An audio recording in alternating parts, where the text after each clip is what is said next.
Hey, Barricade, good to see you. Good to see you. Awesome. All right, let's get started here. Let's see if this works. Let's get checked. Health testing. We'll see if I play any audio today and get this thing demonetized, but that's okay. Let's see. Welcome. All right. Let's see. Are we looking good? All right. Let's see. Are we looking good? We are looking good. All right. That's working. That's working. I might get out my cell phone for my chat because I've been using my tablet to stream. What the heck is it? What the heck do I stream with this thing? Shoutcast radio. I stream Shoutcast on my satellite jukebox, and it sounds amazing. It sounds really good. Really shocked. All right. Let's see how this is going to work. I've never actually used my phone for this. We'll see how it works. Okay. What do we got here? YouTube's. Orgy of Clowns is live. All right. Play.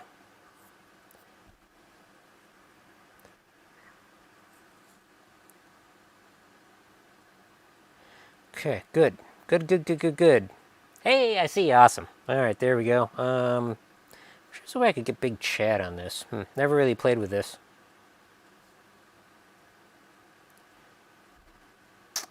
Okay, that should work. All right, so what I got planned today is a couple things. I'll probably bounce between them, but I've got, behind me here, we got Jungle Queen, of course, and I've got to do the same thing that I did with Vulcan, which is go through all the relays and stuff, so I'll probably start on that today. And then over there, we'll just flip this thing around here. Over there, I've got the playfield for Silver Slugger. And I have some freeze spray, and I'm going to attempt to pull the Mylar off. I really don't want to, but I have to. So, kind of one of those things. Hey, David, awesome. Thank you very much, David. Thanks for joining me. This is kind of an experiment. I've done lives kind of spur of the moment on Twitch, but I think I'm better off doing them on YouTube spur of the moment stuff. So, oh yeah, man, definitely hot. I believe it. Yeah. Well, for Wisconsin, it's hot, like 97 degrees and humid. But hey, all right. So, what we're going to do first is we're going to pull Jungle Queen. Well, actually, I'm going to pull the glass off. Then I got my card under it. I'm going to pull it out, disconnect the plugs in the back, and then we're going to pull the playfield out, and then get that bottom board up and into an area where we can work on it. So follow along, comment along. I'm here for you guys. I'm here to hang out with you. That's why I'm doing it. And grab yourself a drink. This is just chill stuff, just however it goes.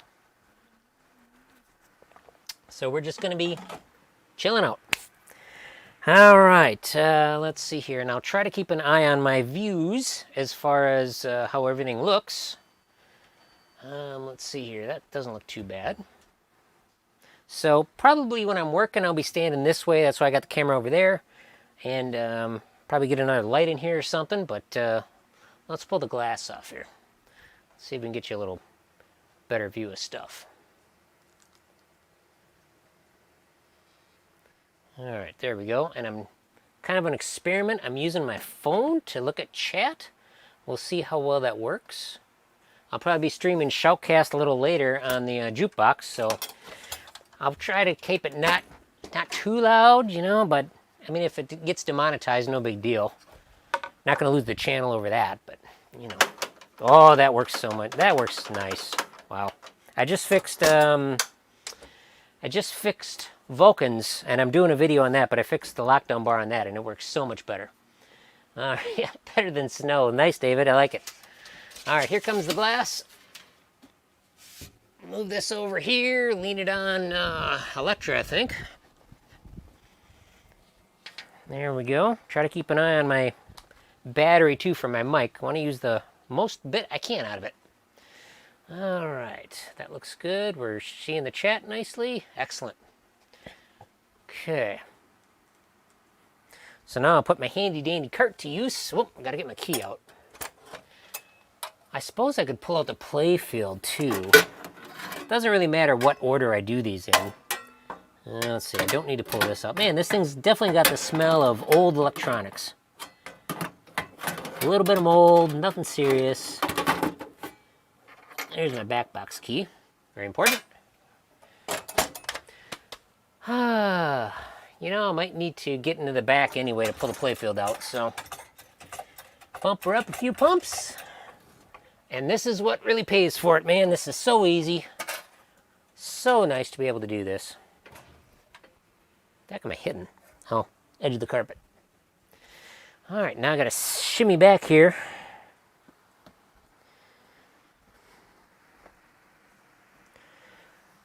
All right, let's get in the back. You know, I could probably bring the camera back here. Let's get an extra... What's gonna work best? Let's leave that one camera there. We'll move this one. This guy's on the... Got a nice extra long flexible on here. See what I'm doing back here. Do I got my key? What did I do with my key? Always losing something. Sorry if this makes you sick with the other camera, but we're working on it. All right. We're doing okay. Where did I put my key? There it is. All right. Yeah, I got to get one. Oh, yeah, definitely the Harbor Freight carts are really nice, and there's a lot of neat ways to do it. Got some pretty bad lighting back here, but we'll see how we can make it work here. Let's see, let's loosen up some stuff here. I'll get back in here. All right, there we go there. Oh, we're looking at the ceiling, I see. Nice.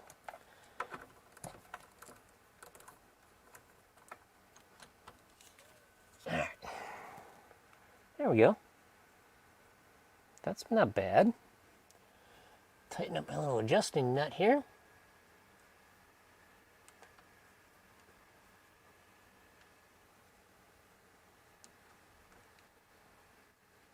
Why are we sliding down here? Always something. Trying to get a good mount for the camera here, just to, oh, maybe something like that.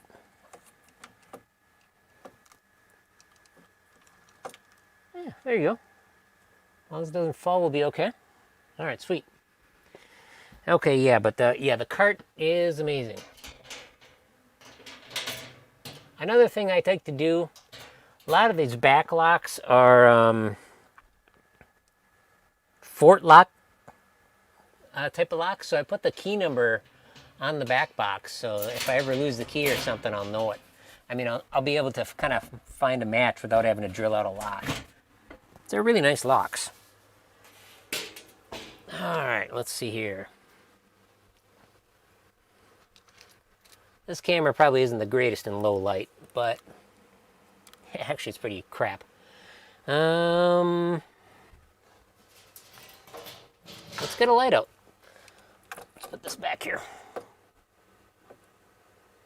Yeah, that looks pretty good. Shimmy through here again.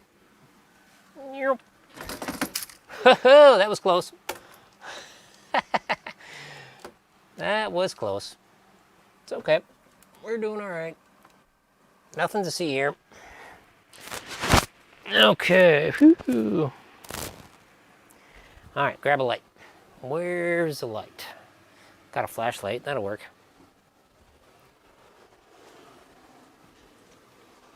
Might be a little bright for the camera, but hey, better than nothing. Okay, there we go. Hope everybody's doing great. Hope everybody's having a great weekend off. My name's Jeremy Agema with Pinball Mayhem. For those who don't know who I am, try not to drop the camera again. We're just back here disconnecting stuff. All right, good. We got a nice little shelf spot here. There we go. All right, feel free to chat away. I'm here for you guys. Okay, so here we are. I'm also kind of looking at the preview. Let's see. There we go. These are the Jones plugs for the playfield and the bottom board that go into the back box. Now, we're not pulling off the back box, but we are pulling out the bottom board and the playfield. So it's all got to come off. So you just gently rock these things back and forth. Try not to crack them or anything. And the connectors come right out.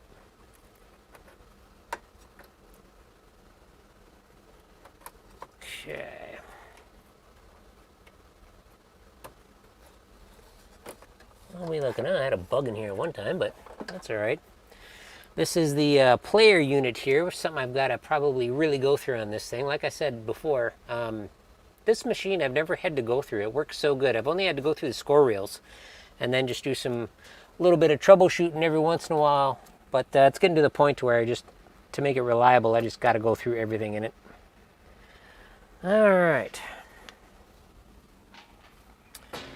Just going to set this guy back on.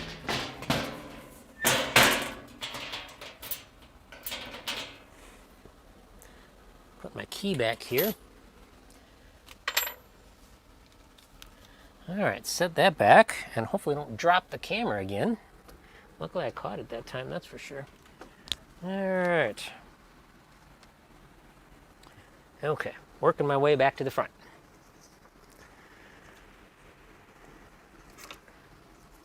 Okay. Move my cords around here. Hopefully don't do too much damage.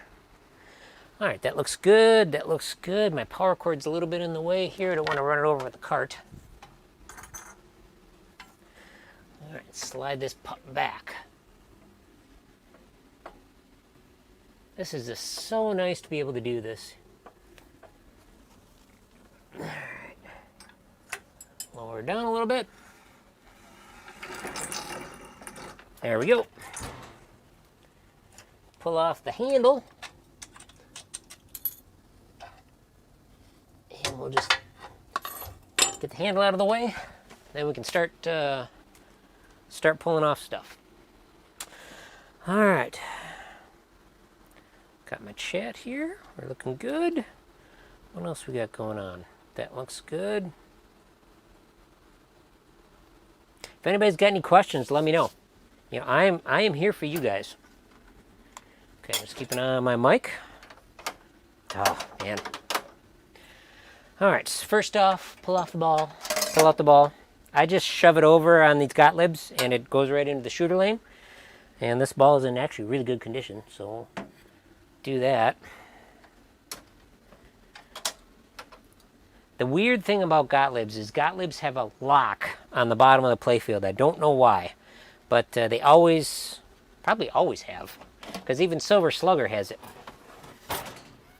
All right. Dave says, what are you working on? Great question, Dave. All right.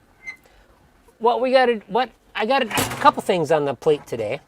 I don't know what I'll do with each one or how much I'll get to it. But what I got is, I'm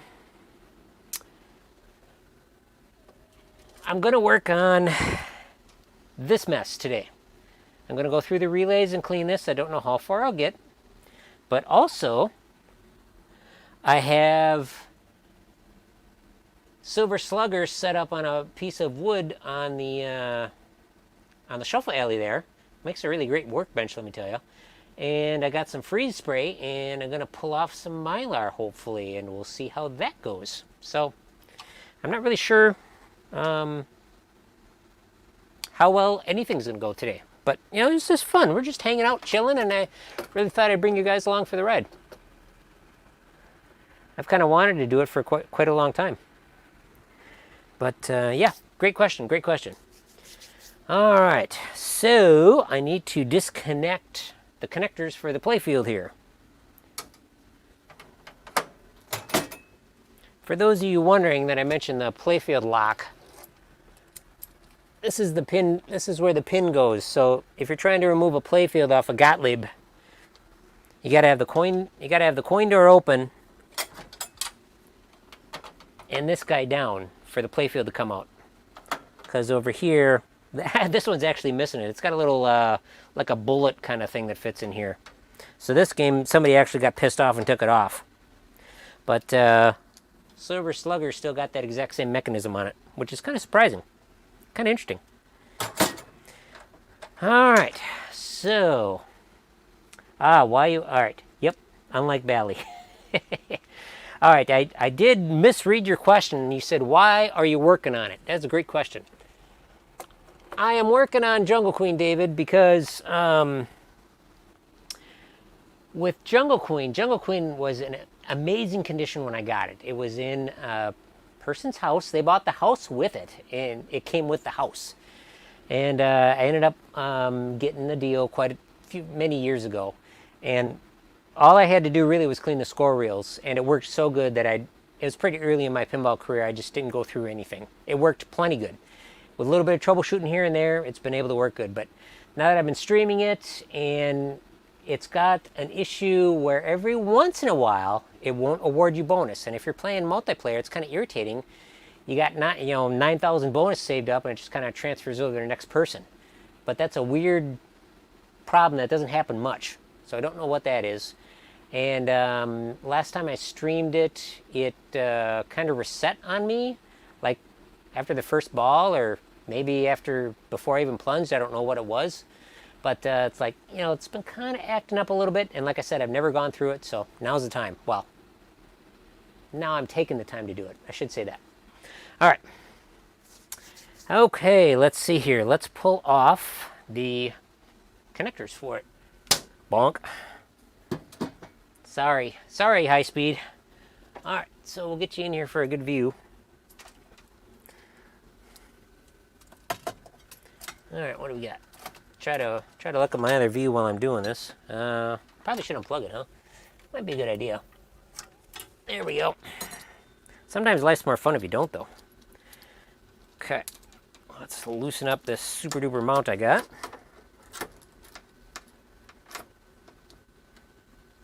Yeah, that'll work pretty good, I think. Oh, beautiful. That is nice. Lock that. I like this mount. This camera mount's great. All right. Keep an eye on my battery pack here for my microphone. We're on 25%, so we're doing good. Got lots of extra cable for the camera. And again, we got some Joan plugs down here on the bottom board. A couple are for the playfield. Just kind of gently wiggle these things and they'll pop right out. Some are tougher than others. Okay, yep, and we have got three connections, 2 cords. One was to the back box, 2 are to the bottom here. We'll just pull out the playfield because it's easier to do that. I kind of like to loop them around and kind of maybe wrap them around like a pop bumper or something like that. All right, let's see here. Those are free. I'm gonna have a problem with this bottom board with the power supply. Oh well, we'll deal with that when I get to it. All right, let's pull out the playfield. Luckily, they're pretty darn easy to take in and out. Just got to worry about the weight, but all right. Get this guy out of the way. Set the camera down here. Hopefully I don't press anything too important on the keyboard. That looks pretty good. All right, let's see here.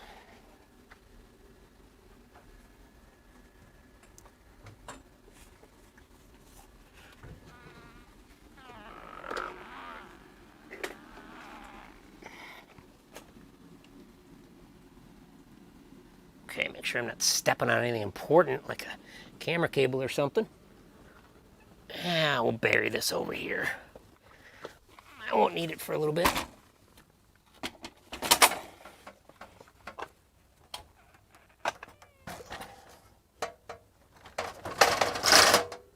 There we go. Okay, good. Good. All right, David said, when you pull that bottom board, you're going to find all them springs, washers, nuts, or whatever popped off in this lifetime. You know it. I've had it, I'm sure I know I've had this out. I had to have when I moved it, but maybe not. Maybe it came down to the basement like this. I don't remember. Let's see here. What do we got? A couple wires disconnected here for a few things. I don't remember what that was for, or if it was like that when I got it. All right. That was exciting. It's kind of one of those things that you need to do, but you don't really want to do it. Okay. Oh, yeah. Gotta remember which clamp to tighten. All right. It's one of these things that will be great when I'm done. Done with it all. Because then it'll be reliable again. Okay. Got that. Now with the power cord, see, hopefully we got enough slack to pull some extra cord through. Excellent, we do. So I do not want to pull off the head because it is mucho heavy. Alright, we definitely got enough cord here to do this.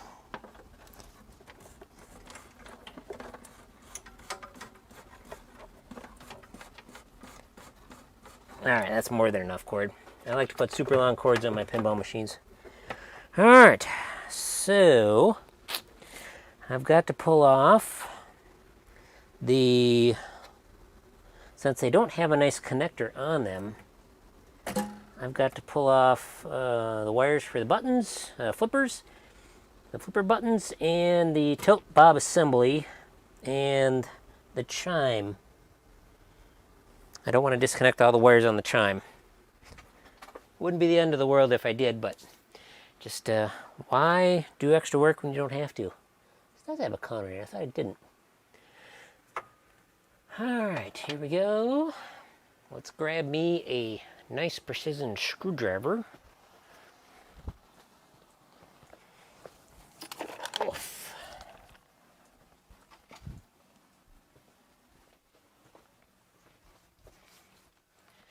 Okay, so what we got here is a Wheeler Engineering screwdriver kit. And what's really nice about this, here's the name of it. And this one is made for gunsmithing, I think. I bought this at Fleet Farm or something like that. But if you take a look here, we've got a whole bunch of different sizes of flathead screws, which is great for Jungle Queen. And look at all these different widths and thicknesses of flathead screws. And this is perfect for when you want to tighten something up pretty good, or you got a stuck fastener, you want the exact screwdriver bit to fit in there so you don't damage it. And flatheads are known to be easily damaged. So yeah, that's definitely a good kit to buy. Alright, so I'm going to turn our attention over to this guy. And we're going to pull him out. Just going to hopefully select the correct screw here. Open our coin door. What do we got here? That looks pretty good. Okay. Oh, maybe I'll move this guy over here.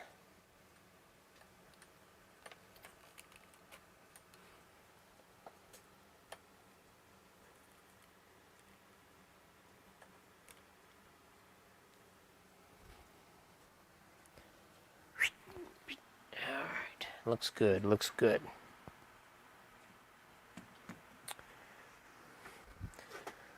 Okay, that looks pretty good. I'll brighten this guy up a little bit. What camera is that? That's my spare. Configure video. Gain. There we go. All the little tips and tricks you figure out. Not quite enough room to between the pins to, of course, hit the camera there. It's really nice of me.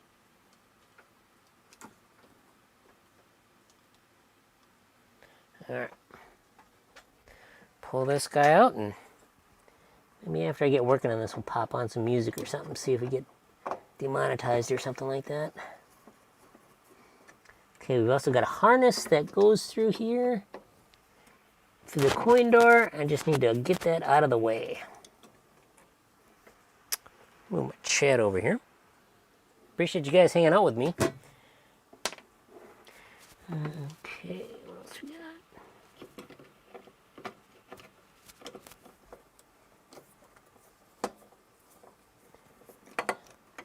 Everybody have a good 4th? Mine went pretty good. Got some work done. What the heck else did I do yesterday? finished up on Vulcan, so I'm really happy with that. Seems to be working and playing good. Okay, there, that harness is out of the way. I'm gonna put these 2 screws back in just so I don't misplace them.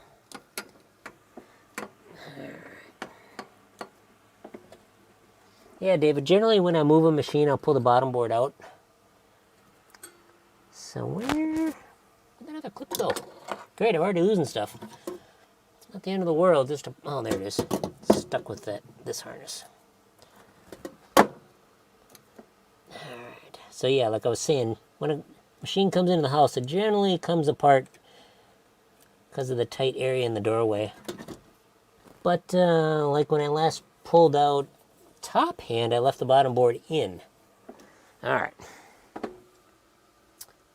2 screws hold this to the side of the machine here. Better take these off. Sometimes you need like needle nose to get those off without breaking the wires. It's just a slide-on terminal. So it has a spade connector or something like that. Okay, there's one set of pliers. Where's my other set? Where's my favorites? Well, I got all kinds of other things over here. I don't see my favorite pliers. There they are.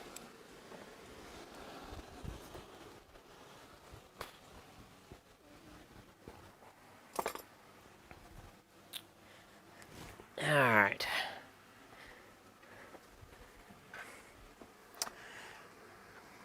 These guys are my favorite type of pliers. They're made by Zircon. It's Xuron.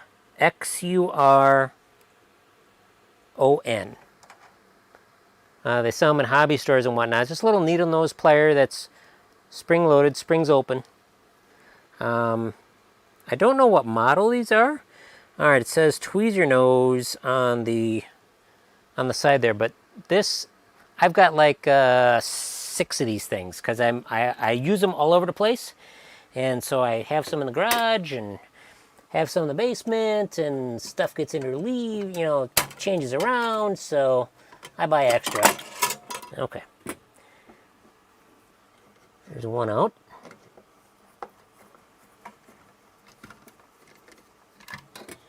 Okay, some of you might be interested in what the heck this thing is. Why is it in there? That is an anti-cheat device. So if somebody picks up the front of the machine, the ball is going to roll back and it'll tilt out on them. We'll leave it all connected, but we'll just kind of gently set it on top of things here. And let's see, we will disconnect the knocker over here. We'll move over to the other side.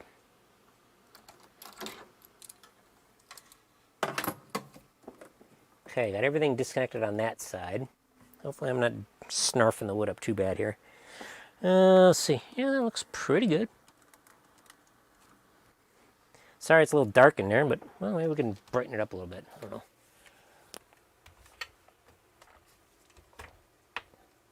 Is my light gonna fall?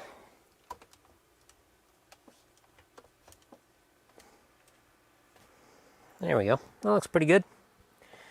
All right. So we've got a couple, and now it's a little swamped a little bit. Oh well. Pull off our 2 connectors on the knocker coil here.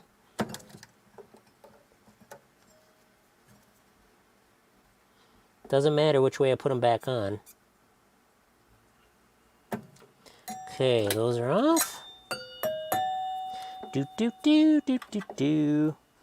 NBC, CBS. Okay, there's our extra wires going to that guy, and they're kind of looped through the knocker coil. And we got the power switch too down here. Always something, I tell you. All right. As soon as we get this bottom board up onto the play field here, we'll probably pop on some music. Just hopefully loud enough that it won't be caught by the bots. If it is, not the end of the world.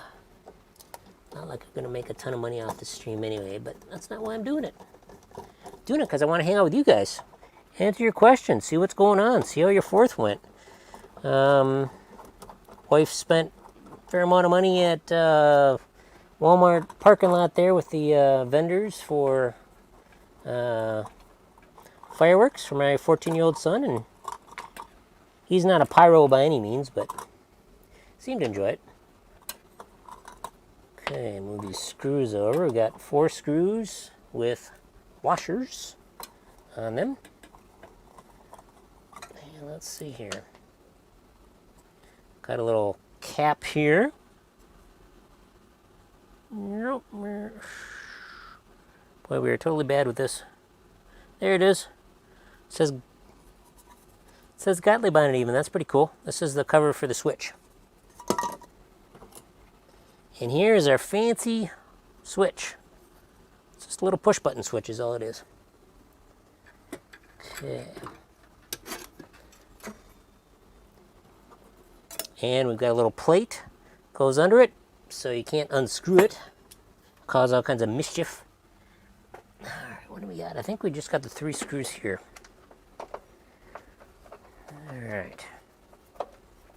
If anybody's got any comments or questions, let me know. I am here for you guys. This is kind of meant to be a discussion time or whatever. Whatever you guys want it to be, of course.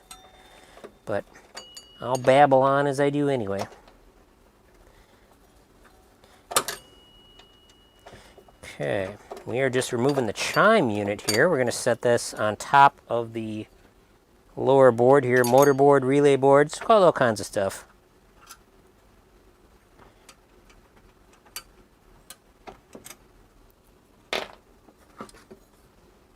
Okay, that is good. Of course, we don't have much slack here. Maybe I will disconnect it. We got 4 wires, huh?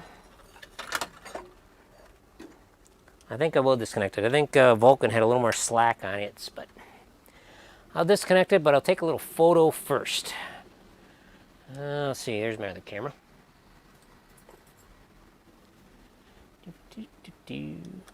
Grab my memory card out of here because I just made the thumbnail with this camera.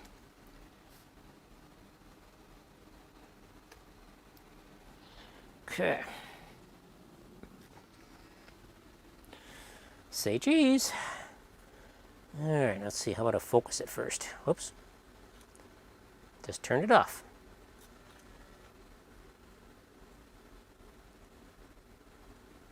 There we go. Need a good quality image on where everything goes.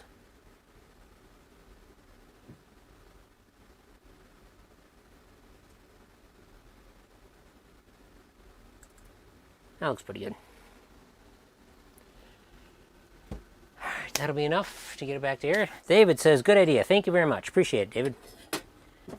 Alright, here's my... Hopefully I don't break any wires off these solenoids. That would really suck.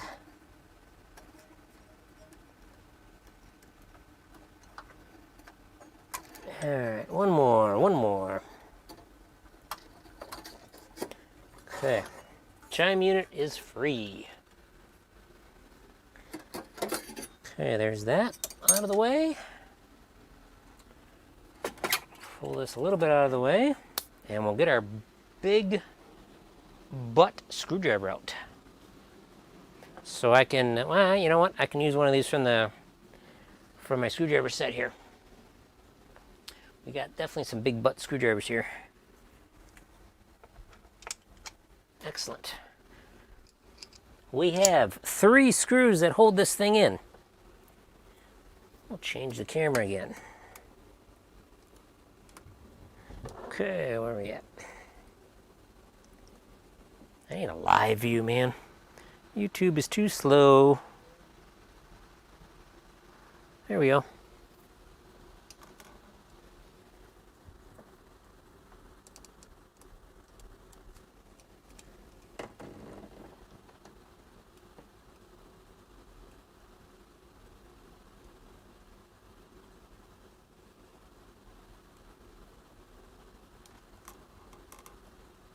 Okay. We've got 3 big screws here.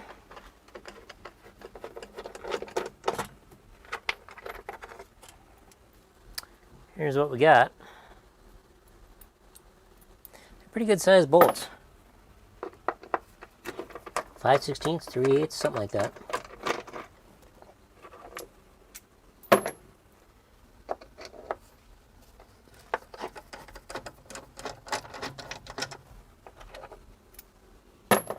Okay, done. She is ready to be lifted out. Gonna pull it up and turn it sideways. That's the goal. Make sure we're clear here. One hand in the back by the transformer. We'll go this way.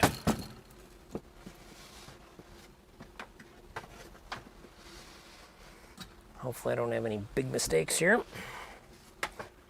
Okay, looking underneath, we got a lot of dust because this one played a fair amount at my house. I don't see anything big in there. Okay, so they're into T-nuts. Yes, yes, correct, very correct. There's T-nuts underneath the plywood here. Excellent question. They don't go through the bottom of the game. We got the stringers. I think that's the term. So yeah, there is stringers on the game that are held up underneath. This is where you tend to lose stuff, right in there. Looking in here, I don't see anything, but of course you know where it's going to be. Oh, I think I see something right in the back. Let's see what we got. Nope, probably just a glob of solder. All right, so we'll definitely have to vacuum that guy out. But, all right.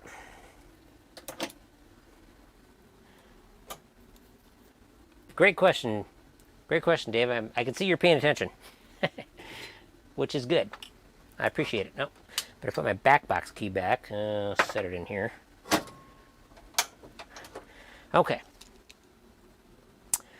Boy. Let's put this guy over here. Yeah, it's definitely dirty and dusty just from however many years I've had this. I don't even know. I mean, granted, I could figure it out. I've got pictures of when I first got this. Alright, let's go something like this. Mount that. Do something like that. That'll work. Alright. Yeah, we've got plenty of slack here. Do I want the glass back in? Maybe I'll put the glass back in and a towel down or something. That way I can move the board all over the place. Let's do that.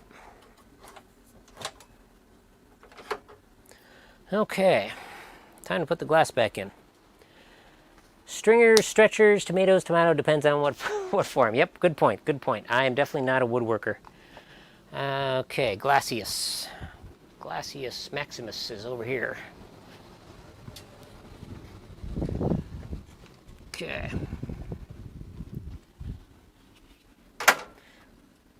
Like I've learned, close the latch because the door won't close without it.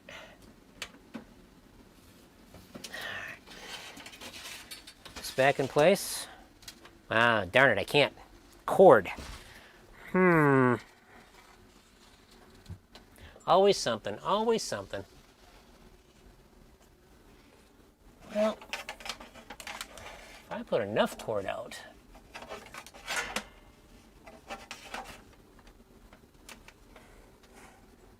I think that'd still be okay. I just want to have the lockdown bar on.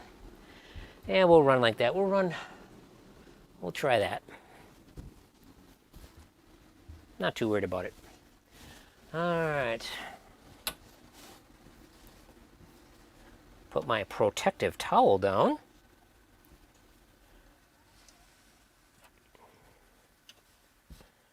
Okay. How are we looking there? That looks actually pretty good. Pick up the boards, set it on the towel.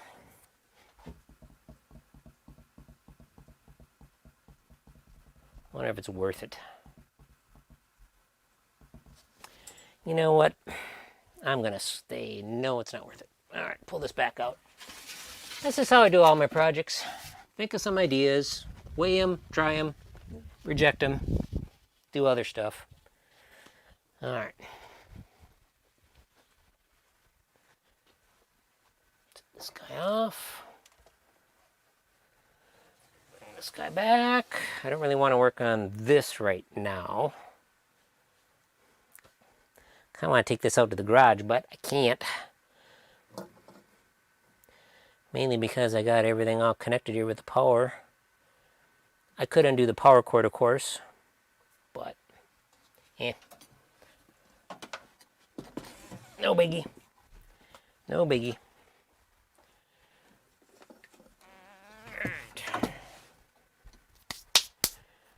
Okay, never thought it would be that easy. Definitely better than trying to get those relays hunched over. For sure. 100%, Dave. 100%. All right. Let us, let's see, get a drink of water here. Oh.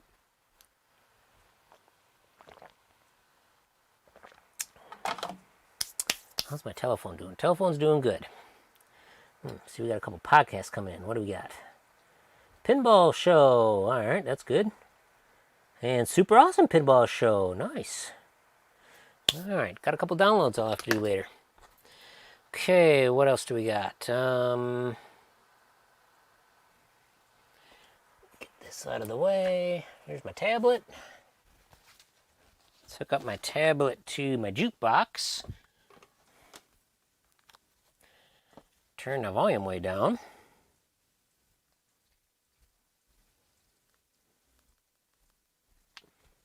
Turn the jukebox on.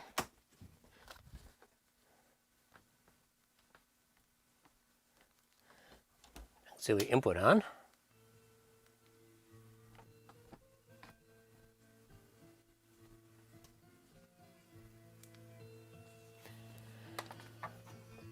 Okay.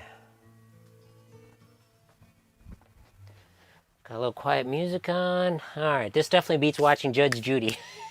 Thank you very much. I appreciate that. Whoa, 9 viewers. I never thought I'd have 9 viewers here. That's crazy. Thank you, everybody. I don't know if my Stream Deck's going to work today or not. We'll try it. It's its integration with YouTube that is a little wonky. It integrates with YouTube to do, like, I set it up for, like, chats, auto chats. Let's see if it'll work. By the way, my name's Jeremy Agemo with Pinball Mayhem. Thank you very much for watching. Hope you check out our channel. Hope you subscribe, all that fun stuff. Let's see if she'll work. Also, you can check me out on Twitch. I generally stream Sundays at 10 in the morning, 10 Central. Nope, not going to work. It says, not going to work on YouTube, but that's okay. We get the point across. All right, let's get a light on. I just happen to have the camera on a light. So... well, I've got my light power cords pretty close. Power supply's close. We'll just use power instead of batteries. Okay.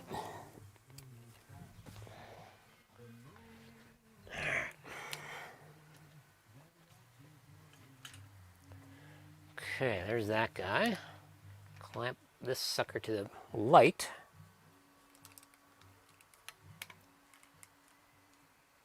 Maybe I'll get you a close-up view. I kind of want one where you see me talking and stuff. Okay, I'll move this guy back. Okay, this music kind of sucks right now.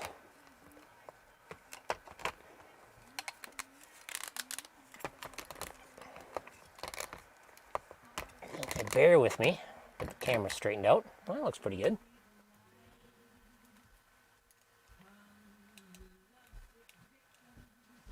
There we go. Not bad. Of course, I'm kind of swamped out, but there's a little more jazz. Let's try that. I don't need to light myself up. That looks all right. That looks all right. And we'll get this guy in for a better view. Let's see. Judge Judy. Never watched much of that.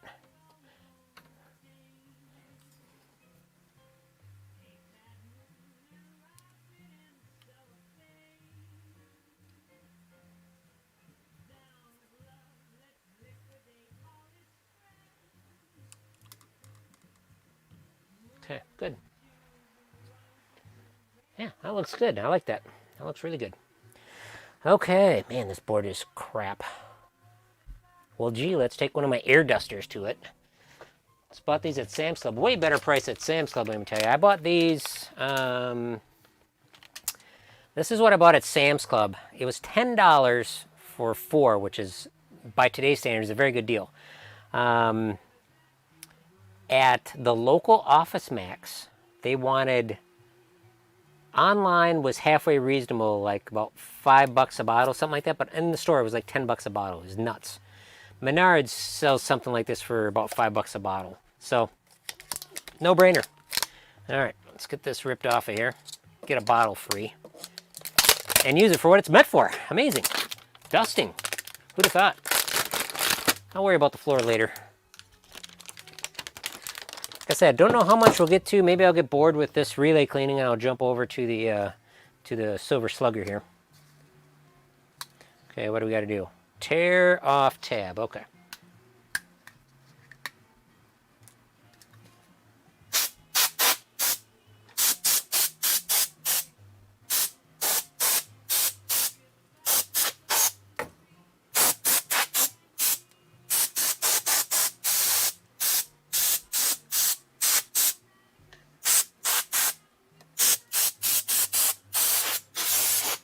There we go.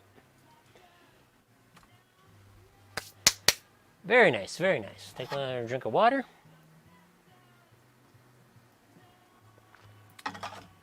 Okay. So, I've got some upcoming videos on, oops, sorry about that.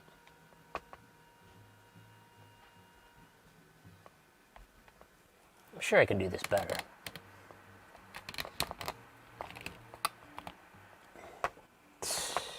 Wonk.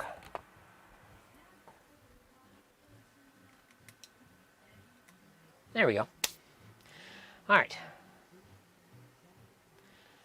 Turn this a little bit this way. Okay, there we are. Excellent question. David says, why the duster? Well, this sits below the playfield. All of the dust that is created, the coil dust is what it is. So if you've ever looked into a machine that's been played and played and played and played and played to death, it will be black underneath, and it's from the coils. Every time the coil smacks into a coil stop, it creates a little bit of dust, really. It'll be black dust. And there's still quite a bit on this board, but it's a lot better than what it was. But yeah, it's just kind of to clean it off. Housekeeping, basically. I don't need to do it. I'm probably going to start sneezing now, which, hey, it happens. But, yeah, actually, I'm going to sneeze right now.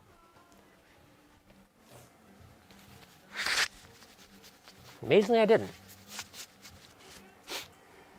We'll see how long that keeps up. Great question, though. There are guys that will strip this entire board off and scrub it, and then clear it, and then put everything back on. It looks pretty, but do you really need to? Nah, not really. All right. Hate how that web camera looks, but hey, it's working, so I can't complain. All right, what else? See, there's a little something there. What the heck's that? Oh, that's probably a cleaning paper towel. Yeah, there. Just a little bit of paper towel fluff from when I cleaned the playfield or something at one time. So, yeah. All right, bless you. Thank you very much. Thank you. Appreciate it. Okay. So, unless Ed's got another video to put out Friday, which is fine if he does. None of my stuff is time sensitive. I've got one video finished, and I've got another one ready to edit for Vulcan, which kind of deals with this. I don't go into detail what I'm doing. It's not like a how-to video, but it just kind of explains what I'm going to say right here. It's like, this looks mega intimidating.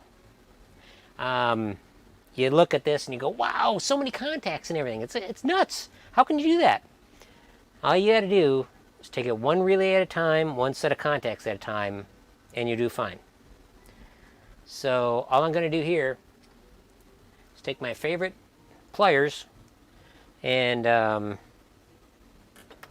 we'll we'll move this camera so I can show you. On the edge here of each relay is a clip. You don't need pliers to undo it, but there's the clip right there. And now this guy will pivot out. It's hooked on the bottom, and then you can swing it up and around and kind of work on it a little better. And the first thing I'll do is I'll tighten these up, and then I'll just lightly clean the contacts. This is just a light cleaning, and then I'll check their adjustment.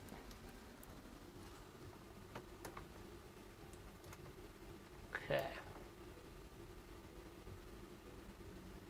I might move that a little closer in. We'll see.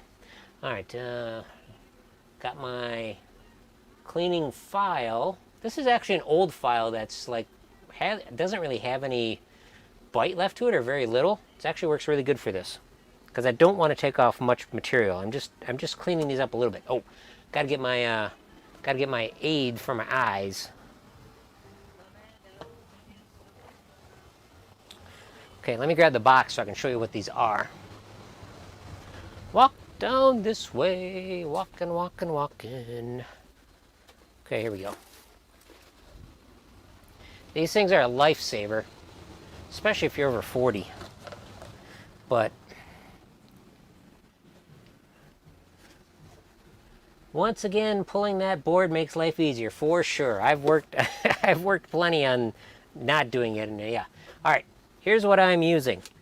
This is an Optivisor, and why I went with this brand particular. This is not a cheap brand. This is expensive. Now this was actually a really good price. This was like a show price. This was $40 at a train show or something. Good price for these.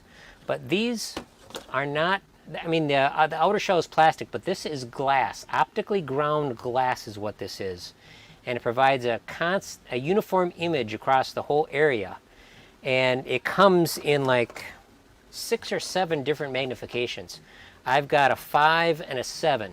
Because you say, oh, I want the most magnification, but the problem is, the stronger magnification you have, your distance changes to where it's focused. So as a strong magnification, you got to be close, and if you're out here, it's really blurry. Whereas if you get like a lower number, like a 5 here, you got more range to work in. So there's pluses and minuses to strong magnification. All right, so I look like Mr. Mad Scientist here, but you know, see, so right now, blurry, and then right about here, I'm getting really good magnification. And it's just so much easier, because it's like with my glasses, I can do it with my progressive lenses, because, you know, hey, I'm getting old. So the lower portion of my glasses, for those who don't know, basically I've always had to wear glasses for seeing far away. And as I got older, the stronger the far away prescription has gotten, the worse my close-up vision has gotten, until one point I just like, next glasses I need to ask about bifocals or something. And they said, oh wow, we're really glad you're asking about that, because if you do it now, you'll be so much better off than those people that wait till the absolute last minute to where they use cheaters and stuff, and then they have a hard time coping with it, because it definitely takes a while to get used to. All right, and no problem with your glasses. Yes, that's the other thing. I wear these with my glasses. My father-in-law, for whatever reason, does not wear these with his glasses. I told him about the Optivisor, and he loves it. He doesn't wear them with his glasses, but for me, no problem. Works good with my glasses. All right, so we're just going to run this in here real quick. Yeah, Dave says, I hear you. Yep. All right, so what I like to do, actually, we'll get a little close-up on here. I'm going to change the focus. We'll see how we can do this, because like this, you know, I like to show off. We'll see what we can do here. No promises. All right, let's clamp this to the board. All right, let's see what we can get in here. We'll change my focus on this little guy too. Oop. All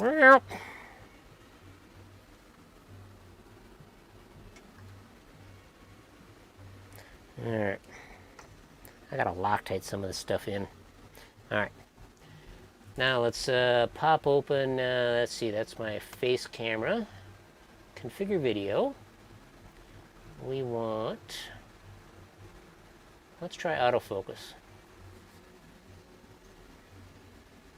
See if autofocus. Oh yeah, that works pretty good. All right.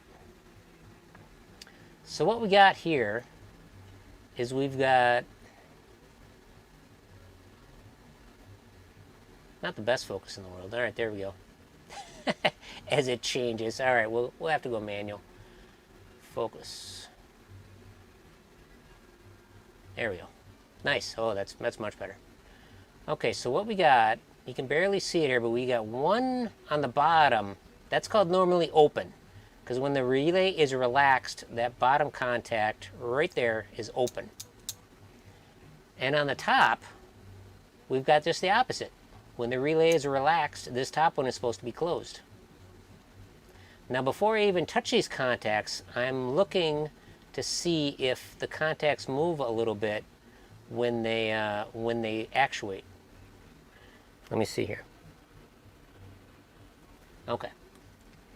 So the bottom one, if you can see that bottom blade, the bottom one moves just a little bit, which is perfect. You want wiping action is what it's called. That's just like self-cleaning. But the top one moves a little bit, so it's pretty good, but I might adjust it a little bit. Dave says you look very scary. This won't hurt a bit. Exactly. All right, now for cleaning, what I like to do, the type of cleaning that I'm doing, this is just a light cleaning. It's not really crazy like I did on the Shuffle Alley. Shuffle Alley, I pulled all these off and cleaned each one because they were all pitted to some degree. These are not pitted. There's not enough current going through here. So I could just, these are real light, small contacts. I could just go in here and just kind of go like this, but I'm not doing much. There's not much pressure on it. So sometimes I'll get in there with my thumb, try to get pressure on the bottom blade here so I can at least clean up some of the oxidation that's on here. So we'll just get in here.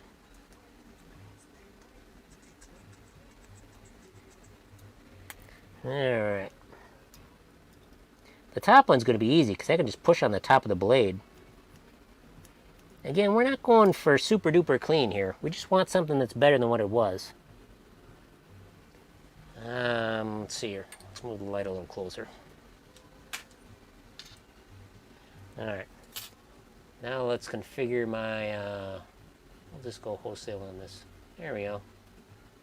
That's better. Okay. This won't hurt a bit. Now on the score motor, there are a couple contacts that are high current that, yes, they can, they will have some pitting. Sometimes I'll get a pair of pliers or needle nose in here, put some pressure on here, just to kind of file these just a little bit. I just want to clean them. All right. And the wiping action that I was talking about, that's how, let's see, my other camera's kind of going crazy too. All right, well, I wish I could have two adjustments up at once, but it won't let me. All right, spare camera. Configure video. Camera control. Yeah, better than nothing. Okay. Let's get my other one up. All right, Dave says, read somewhere not to use files when working on solid state, but they have the same switches. All right, the thing is with the solid state in newer machines, while the switches might be the same, they're generally gold flash. They have a flashing of gold on them, and that's why you don't file them. Now, obviously, if you've got one that has been filed or one that's got a lot of current going through and it's pitted, then you got an issue. But yeah, it's you really want to be careful on those, not to file them. Like your like on high speed that we're got the camera on and everything. That has gold flash contacts throughout it, except on the flipper contacts, because those are much heavier. They're much larger and heavier, so they're not gold flashed. So they're tungsten. Those you can file, but not like switches for something else, like a pop bumper or something like that. So yeah, you got to watch it. But great question, great question. All right, so I am now tweaking these. And Mark's Basement Arcade has done a good tutorial on adjusting these, but what you want to do is you want to adjust it at the base. You don't want to make your bend way out here. And something that I found with some of these on Vulcan is they didn't line up square, so I actually had to kind of reprofile them so the contacts kind of came square. All right, Nicholas. Hey, Jeremy. What are the most common problems of electromechanical pinballs? I have a TKO and don't know where to start. Greetings from Chile. Chile! Hey! Thank you very much. Appreciate you tuning in and asking questions. I appreciate it. This is why I'm doing this. Hang out with you guys, answer questions. Let me look up TKO. I'm curious on that. Who's the manufacturer of that? Let's see here. Let's open up another window. Internet Pinball Database. TKO. It doesn't matter who the manufacturer is, but Gottlieb, TKO, 1979. Electromechanical.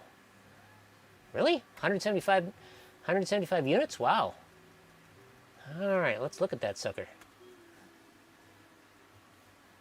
Cool. What else we got here? Let's look at the playfield. Let's see, we got a whole playfield. There's a center playfield. Zoom in. TKO, last Gottlieb single player. Very rare. Lucky man to have one. Wow. Special. I like that. That's pretty cool. Nice. Never seen that one. Yeah, definitely look it up, Dave. It's pretty good. It's pretty darn good. Yeah, I like that. I don't like the pop bumpers, but hey, that's just my own personal preference. I don't hate them. All right, let's get back to my main view here. All right, so I would say with the Gottlieb, don't know where to start. Okay, so what I'm going to recommend is if you want a machine that, this camera's bugging me. Sorry. Let's see, spare. Configure video. Let's go a little brighter. Camera control. Can't win. All right. So what I would recommend, yeah, it's late 7 TKO. Yep. Internet Pinball Database. So let's see here. Let's go back to this one. Well, heck, let's pull it up. Since you asked, and I have it up. Same artists, same designers. What we got here, 1979. Yep, very nice. All right. So what I would recommend, if you want a 100% reliable machine that you're going to keep for a long time that you don't mind putting the work into, go through everything. Basically start at the plug and work your way through. So I would make sure you got a good quality electrical plug, and then start on the mechanical units. So like we got the credit unit back here, we got the score motor here just to make sure it turns freely kind of thing, and there's a player unit in the back box that's important to have working properly. Credit unit in the back there. Also, I think maybe this is a ball unit. If there's a unit on their play field, clean that, make sure it works good. Make sure that mechanically the stuff works good. You can probably start a game without having to go through the score wheels. That's a lot of work to go through the score wheels. But if you're still having issues, it's probably just better just to do what I'm doing here and just start at one relay and clean it and check the adjustments on it and stuff and go there. But it all depends on your skill level, what you're comfortable with. Because it's nuts. So basically this machine here, since you started in a little late, my name is Jeremy Agema, by the way, and for those of you who don't know, I'm part of Pinball Mayhem. We've also got my other channel partner, Ed. He does all the stuff I do, except he does more arcade stuff than I do. I have had an arcade. I had a, what the heck was it? Stun Runner. Really fun game. I did a video on that before I sold it, so that was good. But yeah, we're channel partners, and he and our friends also help us make videos. Dave Pizon made some videos for us, so yeah, really really good thing we got going here. 300 videos, so 3 years, that's pretty damn good. Really happy with it. So, like I said, it depends on your skill level. So that's how I would approach it, but that's only how I would approach it now because I've had enough experience. But like with my first electromechanical, I got pretty lucky. I just had to clean up the mechanical units, make sure they were working good, and then the rest of it started working okay. So that's where I would suggest you start. Make sure, manually activate the mechanical units with the solenoids and stuff. Manually activate. Make sure they work their full range, nice and easy, and then see where you're at from there. All right. Many times I get lost in the score motor sequence. That's what's great about Gottlieb is they've got a document that tells you what has to start. They don't have a document for the single player version, but it's the same for the 4-player version or whatever. So they tell you what really has to start, and that's actually how I troubleshot, which I've got in the next video whenever I put it out. On Vulcan, I was having an issue where every once in a while it would go to 5-ball. And after we streamed it last time, my son was playing it, and it's like, hey, Dad, it went to 5-ball. After that, it never did it. So I figured out what the deal was by looking at the schematic and reading how it works. So that's really handy. All right, let's see here. I got these relatively clean, and now I'm going to adjust it so I have some more wiping action here.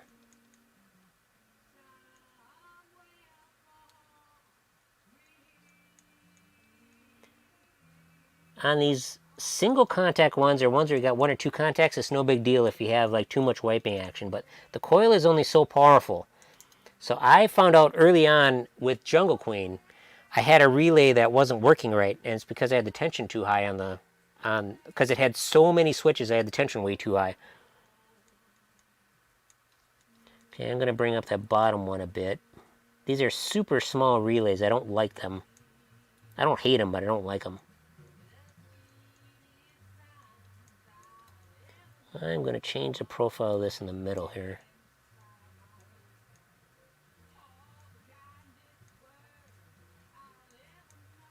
That's pretty good.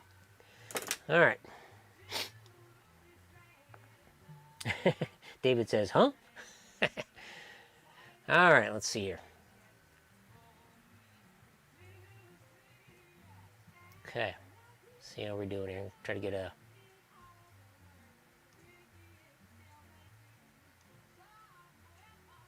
Okay. Can't really see it too good, but we got some better wiping action on that. All right. Pinball Maintenance by Hankton Jagger is a great reference stepping through all the major pinball manufacturer start sequence. Ooh, I like that. I'll have to look that up. That's good. A Splinch, if you don't mind, could you email me that, like that information? My contact information is in the, if you go back and you look at the About tab on Pinball Mayhem, it's got my email address on there. I could probably give it to you over the phone too, but yeah. Yeah, the adjustments on the make-break switches are super touchy. It's mainly these small ones that are real tough. Okay, so now we're going to the second one here. This one, we got 2 sets of switches. And this one's going to be tougher because we've got this piece here which kind of hides the other contact, makes it harder to clean. Alright, let's see here. Oh, you know what? I did not reduce my quality on this display. Now it's on 240. That's pretty low. Advanced. We'll make it 144. There we go.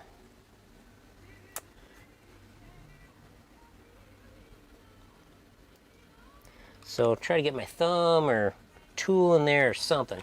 Alright, we're on 10% on the battery for the mic. I'll probably change out the battery pretty soon here. Maybe after this relay.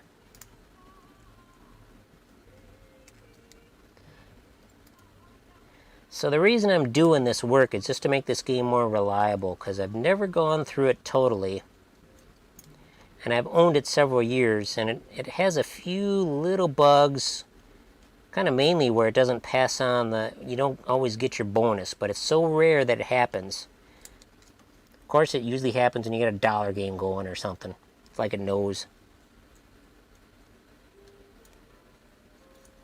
Alright, that one's pretty good. Message retracted. Pretty sure I got everything set to go through. We'll see what I got.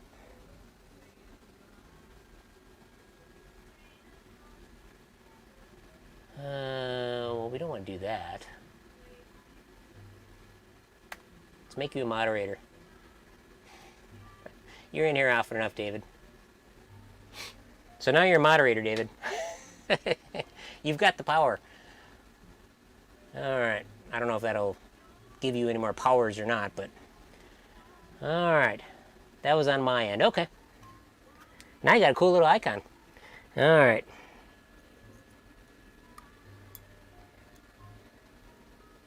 Okay, here we go.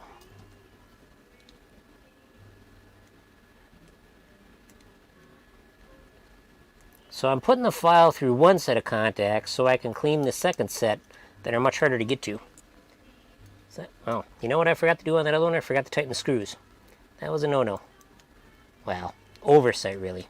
It's not the end of the world.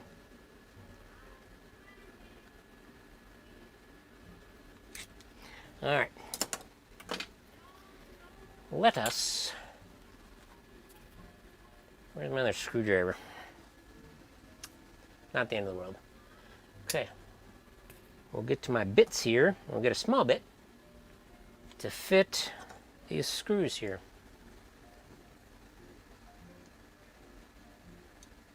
This one fits perfectly. Excellent. Okay, we'll just tighten these guys up. Hopefully it didn't change adjustment too much.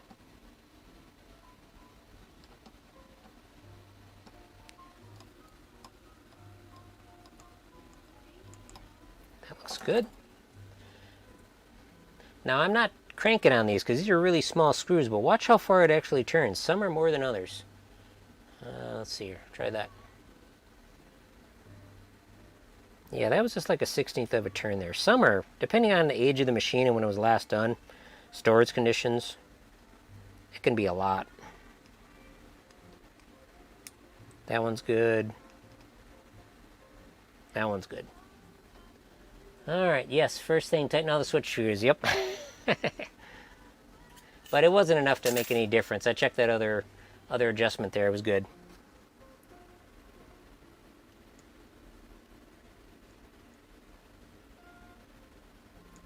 I'll probably bend this one up a little bit. The other ones are good.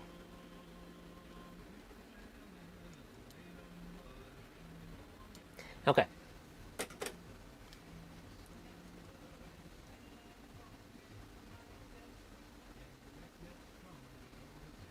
There you go. If you look at this bottom contact here, you can see it bend just a little bit. That is what we want. We want a little bit of cleaning action. That's how you can get an old electromechanical machine that will not work very good, and you play it a whole bunch and it starts working better, because those contacts are made to do that. All right. Nicholas says, thank you very much for your advice. It was very, very well appreciated. You're welcome. You're welcome. Happy to help you out. 16 tons. What do you get? Another day older and deeper in debt. I really want to blast that music. Maybe I'll turn it up a little bit.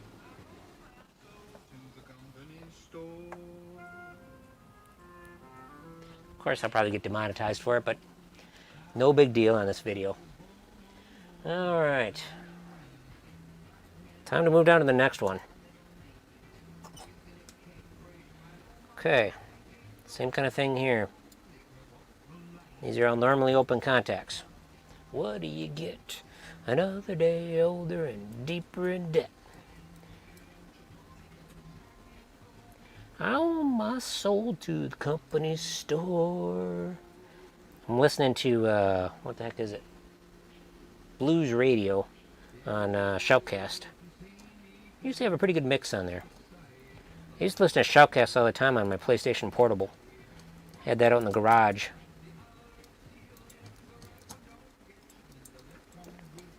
"16 tons, what do you get? Another day older and deeper in debt." Trophy goes it out. Go. Oh. So, to the company store. Again, I'm just doing kind of a light cleaning. Like I said, on my shuffle alley behind me, those are all much higher power contacts, and those are just, almost all of them required severe reprofiling, just because of massive pits and stuff. Just the type of current they handle and whatnot.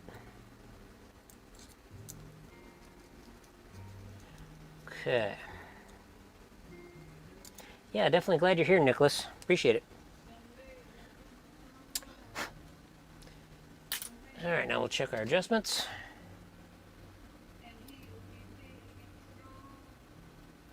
Bottom one doesn't move very much, but it's also a stiff contact, so it's kind of hit or miss on some of these.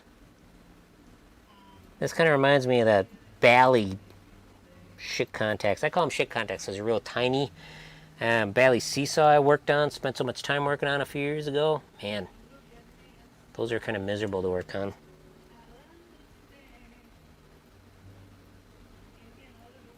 Okay, the second one isn't moving much.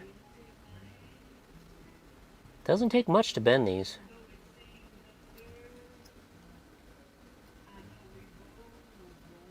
Okay, good. All right.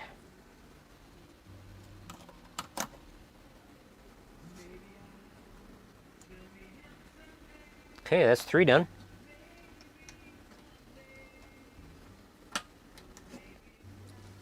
Over down a bit.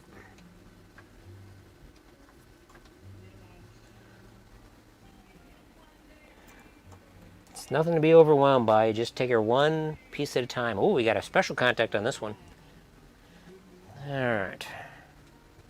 I should move this over here. I need more cord for my light. Where's my other power cord? Here's my other power cord.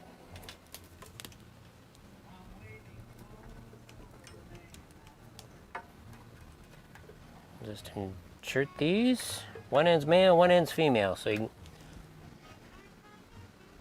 that should have worked. Okay.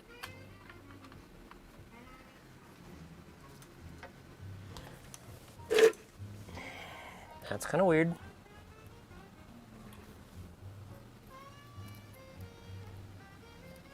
That.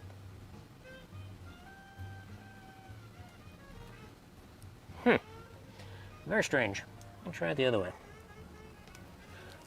Alright, we'll try hooking it up to this end. I've never actually hooked these 2 cords like that before, so there we go. Whatever works. Switch, Nicholas, do you run across any of the pinball machines made by Brazil's Tato? Cool. So, I see you're adjusting, but while you're there, are you cleaning them? Just asking. Yes, definitely. So that is what this guy's for. Now I'm not doing a super duper clean job. I'm not hitting it with like paper behind it. This is just kind of a quick and dirty kind of deal. But that's the way it goes sometimes. And there's nothing wrong with that. I mean, nothing wrong with you asking. All right, so we've got some light behind the camera so we can see. Let's adjust my focus again. Let's see, that is the face camera.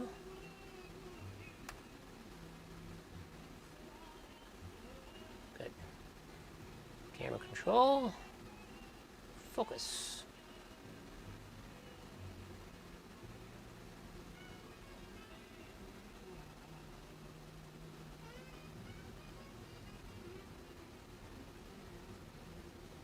There we go, that looks pretty good. Apply. Okay. Okay. Gotcha. All right. Taking our sugar water here. What time we got? We're sitting at 4:15.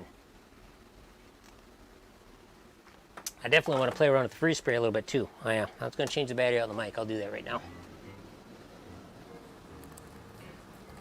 Wow, good tune. Maybe I'll wait a minute. Got the spare battery here. So if my audio dies, we'll know. Alright, so this is a special switch right here. This guy. See, it's got a little separator that's a little longer than all the other ones. I don't know if it's like a heavy-duty switch or what, but they use these in the back box, like on the multi-point relays and stuff. They like 300 points or something.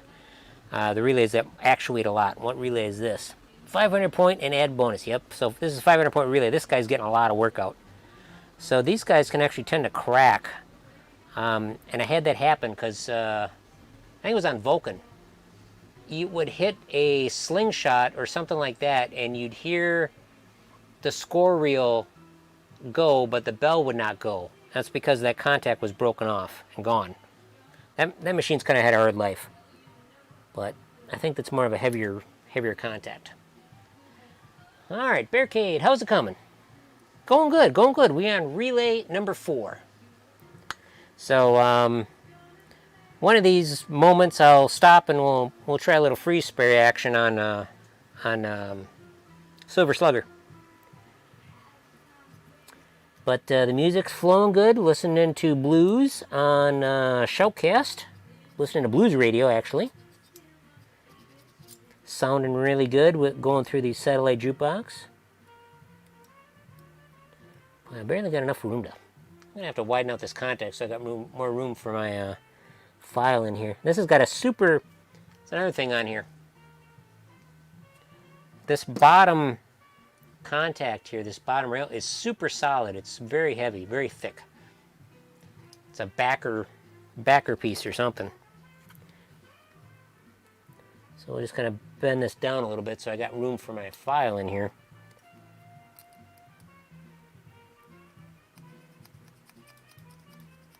Yeah, so this guy is not going to flex when I test it.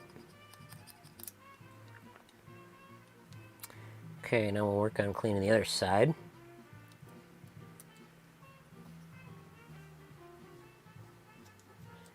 It's kind of quick and dirty. I can tell this one's got a lot of use on it. You can see the silver plating on the fingers is worn through right here. You can see copper right there. But this thing, especially in this game, everything in this game is 500. Almost everything in this game is like either 500 or 5,000. And so this relay gets a lot of use.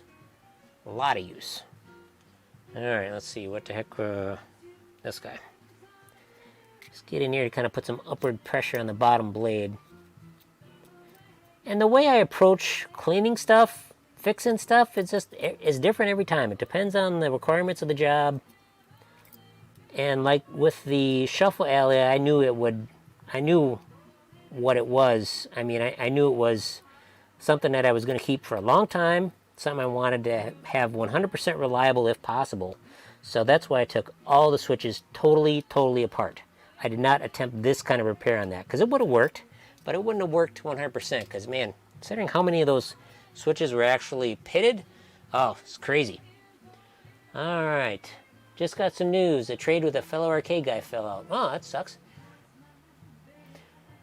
Pin Resource is a good rate supplier. Just don't forget your own account number so you can get a little ornery. Yeah. Yeah, I hear shipping's a little expensive on that. I think I got a minimum of $100 or something. All right, so. Like we talked about last time, adjusting these things. Let's see how much this guy turns. Almost a quarter turn. Most of these are very little. Another issue where you can have faults is these contacts are pretty close together. You can have wires touching. Contacts can get bent down just from pulling it around. So it's something to watch for. Especially if you got some erratic behavior in the machine. Alright, so got to bend this bottom one up.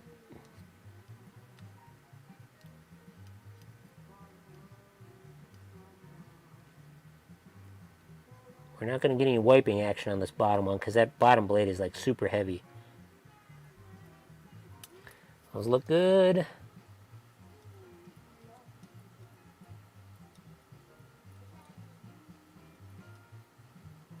Okay, good. Calling her good. David says, great point. Should be better for me hardware-wise. There you go. All right. Put this back on. Good. Just trying to monitor the mic. So I'm going to use the battery as far as I can. 9 volts are not cheap. All right, this is a super easy one because it's a single stack. Let's refocus here. Wish this was easier to access the camera controls, but I'm not complaining. Because this is a good thing. Let's see here. Face. Figure video. All right, focus.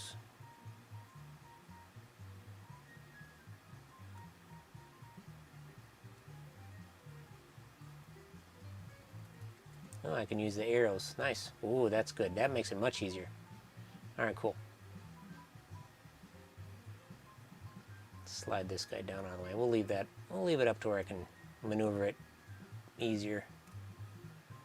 It's kind of windows on top of windows is part of the problem. All right, there we go.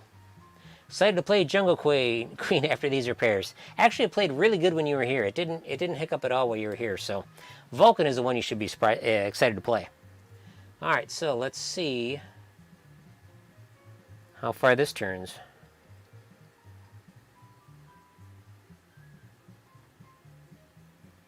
Hardly at all. Again, I'm not putting much pressure on these at all. All right, there we go. Looks like you have 3D glasses on. There you go. Definitely. All right. These are something you're probably going to need when you're 40.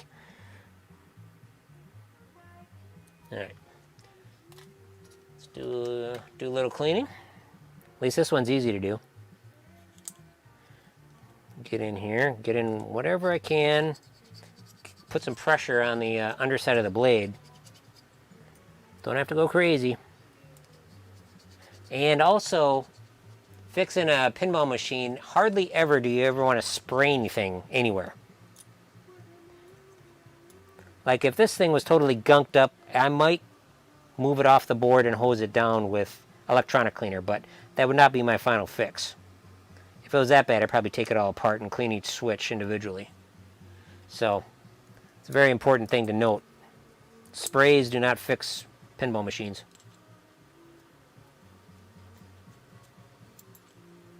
Just the light cleaning of everything. Hopefully we'll have it working good. Alright. Let's see here. 10 more years till 40. There you go. That's about when it happened for me.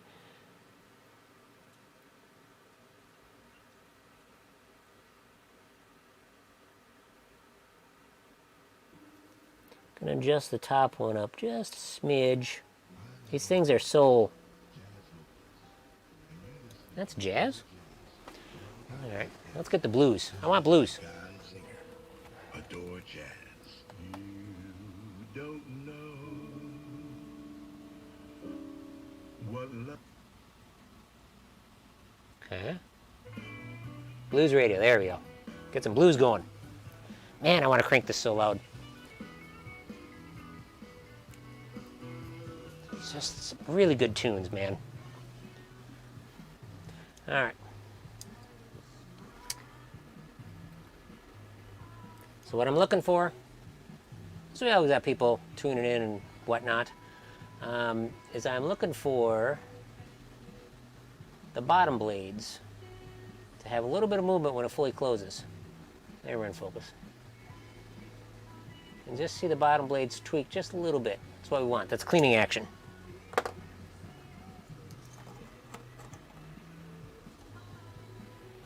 Okay, we'll put our clippy in here. It's really relaxing hanging out with you guys. Also kind of helps me focus. Alright, time to move the camera back a little bit.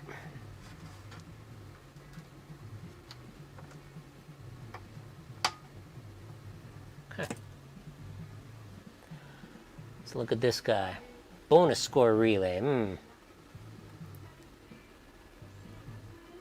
Looks alright overall. couple wires are pretty close together, but bound to happen. All right, let's check the tightness first. Bonk. Yeah, not even hardly any turn on these, which is good. Well, that wasn't almost a quarter.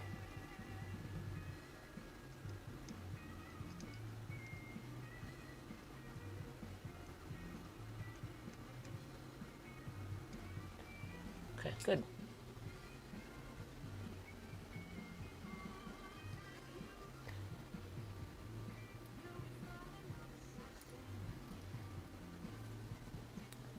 Okay.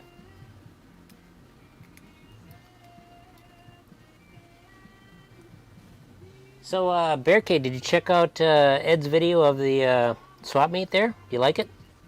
I thought it turned out pretty good. I think he did a good job on it.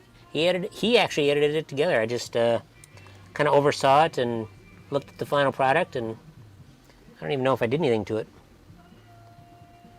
Can't even remember. I might have just uploaded it for him. But yeah, it turned out really good. And I'm surprised how many views it got, too.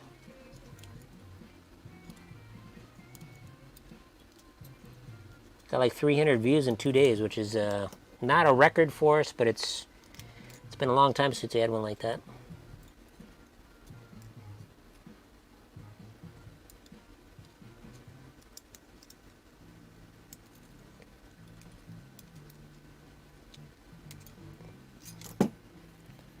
Okay, let's see here. Get to this bottom blade. So it's really goofy how these double blades, you gotta reach all the way over to the other side.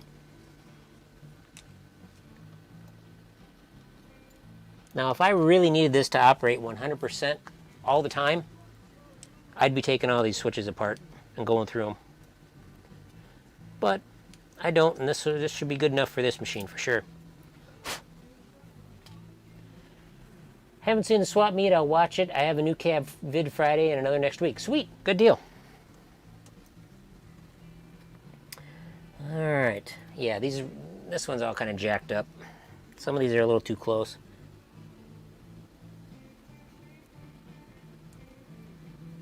I'm going to open them all up. Now, what I was saying before, these coils in here are only so strong. When you got multiple switches like this, it's easily possible to over tension everything and have it be way too, basically have it be unable to close out all the way, and that leads you to noisy relay. I had a problem with that with the hold relay or something like that. Alright, so I've opened these all up. I'm just going to readjust it all, just so that when it's all the way down, things move just a little bit. Sometimes you're going to get issues with the top blades too.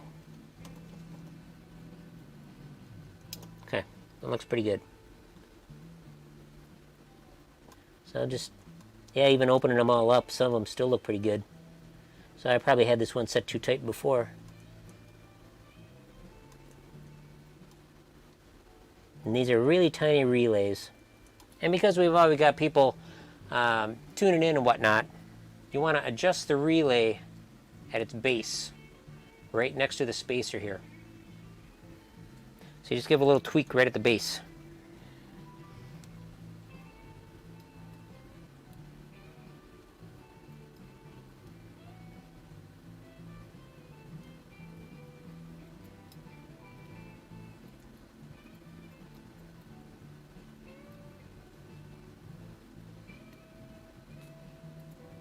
I don't want them to move too much because, like I said, this thing only has so much power. This one relay is a little off.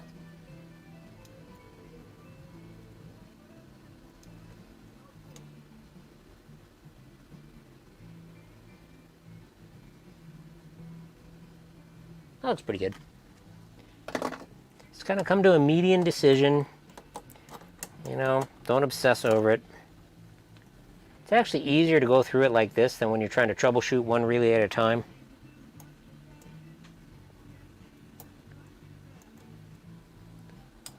Add player unit relay. Oh boy. Okay. Let's check this guy.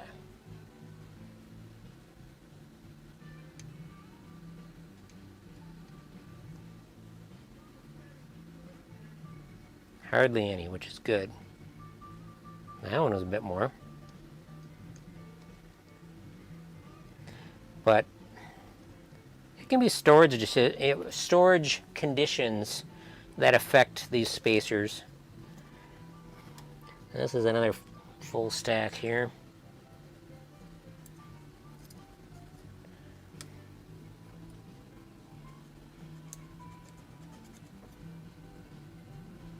A little blob of solder on one of them there. It wasn't enough to cause any kind of issues, but there's just kind of a little blob of solder sitting on the blade.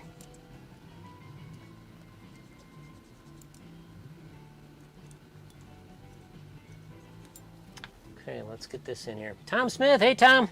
Hey Jeremy, just passing through. Those are some of the shiniest relay switches I've seen in EM. Yeah, Gottlieb nickel plated all this stuff, and this machine is in great condition. There's just a little bit of corrosion on a few things here, just from ambient, contaminants or something. But yeah, it's really nice, really nice. Thank you. How's everything going today, Tom? Been up to much? Have a good holiday? That kind of fun stuff? We're just chilling, hanging out. I've wanted to do this for a long time. When I was working on Vulcan last time, it's like, oh man, I really should have started a stream or something, So I kind of felt that it would be, A, get some regulars, but B, get some new people in. Just kind of chill out, hang. So, okay, this one's actually the same as the other one. It's got a normally closed on the top here.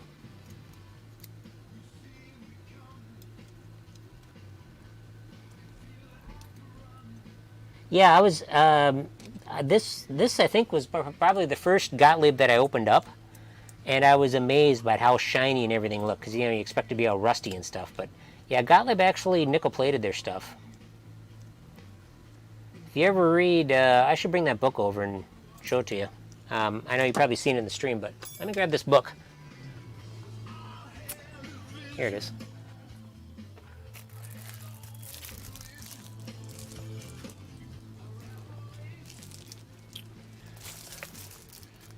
Okay, there we go.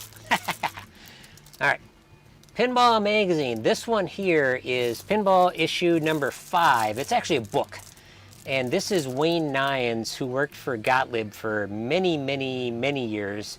And it is amazing how big they were, how many games they were putting out per day, how many people they had employed, how many factories they had. It was nuts. And of course, this one I like too. This is Pinball issue number 1 with Roger Sharp. A lot of good information in there, but this is, take a look at this. This is huge. This is 400 pages. It's kind of tough to go through. It takes a long time, at least for me, but man, it is so good. A lot of good information in there. And now I kind of understand why certain things are done the way they were done in here. So it's a lot of good stuff. Let's see here. Tom Smith, our holiday was on the 1st, had the day off today. Nice. Worked a little on Pinbot. Excellent, excellent. Good deal. All right. Let's see, I already tightened these up, and I was just in the middle of cleaning probably the bottom one, I think. So, can you guys hear the music in the background? I'm sure you can. I can see it in the volume meter. Real quiet. Hopefully that's the way it stays, but if it gets demonetized, I'm okay with it. Not doing this to make money. Hopefully doing this to build membership and get more subscribers and stuff. All right, gotta adjust it. Kind of failed to do that. A little light reading, no doubt. Definitely. It really goes through in minutia.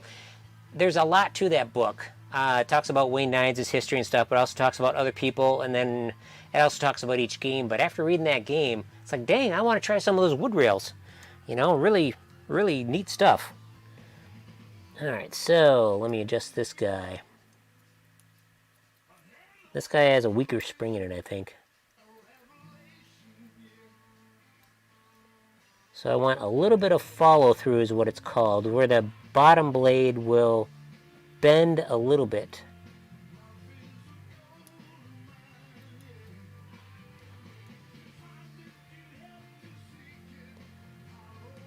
It's possible I'll make some of these too tight and I'll get a buzzing relay or something.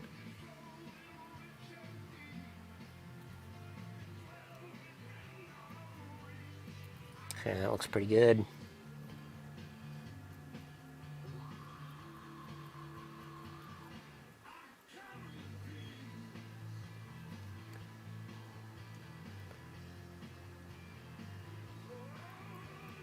Okay. That one's good.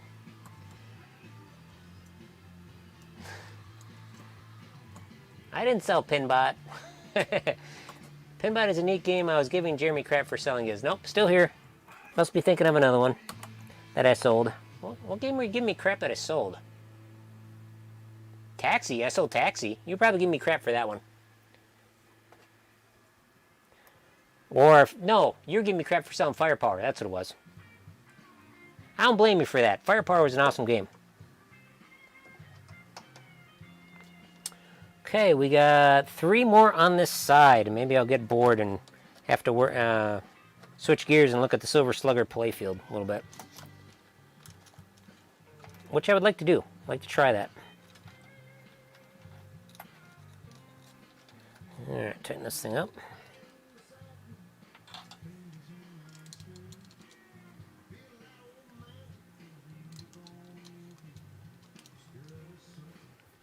Okay.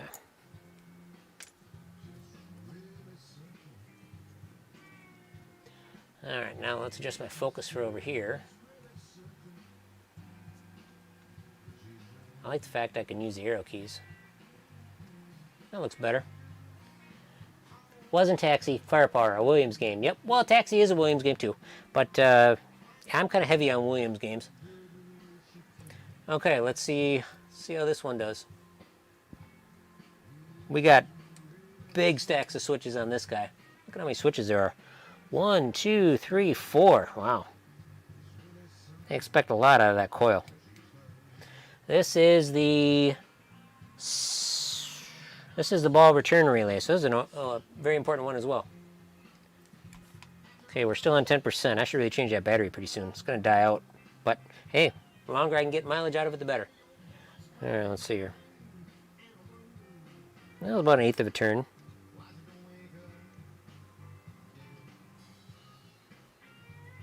Yep. Not bad at all. Oh, I love this blues, man. Great stuff, great stuff. Relaxing. Man. Alright, let's see. Let's get cleaning on this one. Francis and I are headed out. Talk later, buddy. Have yourself a great afternoon. And hello, Francis. Alright, let's see here.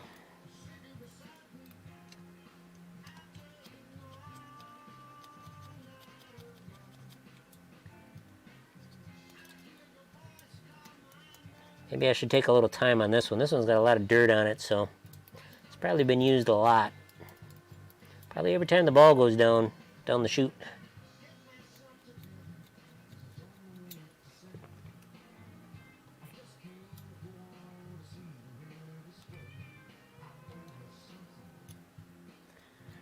Alright. One of the things I love about pinball and repairing pinballs, there's so many ways to do it. I can look at something and see how somebody else is doing it and go, boy, they're stupid. But the reality is, it's okay. If it works for them, not a big deal. And I'll never call somebody out and say, you're doing it wrong. If somebody asks me my opinion, I might say, yeah, I wouldn't do it that way. But, yeah. Because I'm sure somebody might watch this and go, man, you really got to clean those contacts with a dollar bill and do all this stuff. And, yeah, sure you do. But, doing it for different reasons. Expecting I'm doing it for a different result. Whereas, you know, like I said before, the contacts on the shuffle alley, man, I just obsessed over those things. Okay. All right, he says hello. Very cool.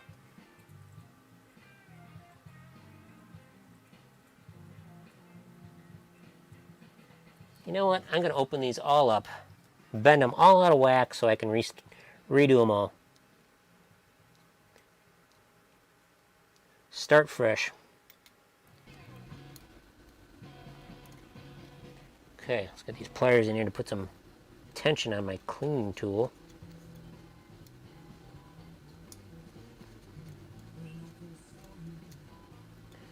Okay.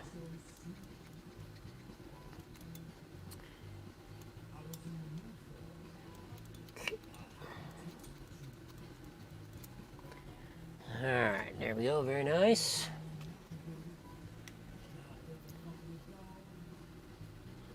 Whoa. Wow, this one's like white. Jeez. I don't know if we can get a close-up on that or not. Let's try it.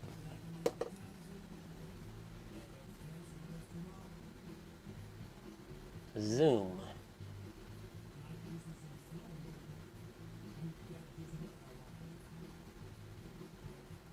Okay, that's the most the camera's going to zoom.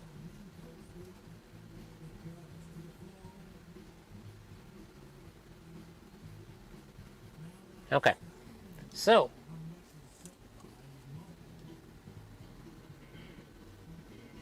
right there you can see where we got white, and that is actually because of high current in that switch. I might actually take apart this switch to clean it, but whatever contact is in there is higher current than really what this thing is rated for. But yeah, that's actually white there, and then you can see kind of soot around the base of it.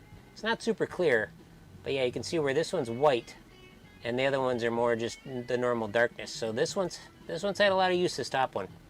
So we're going to take extra care cleaning that guy.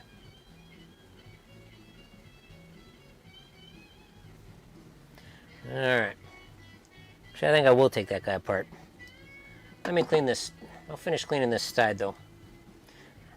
I jump all over the place, man. I think I did finish cleaning this. We'll just clean it again. Why not, right?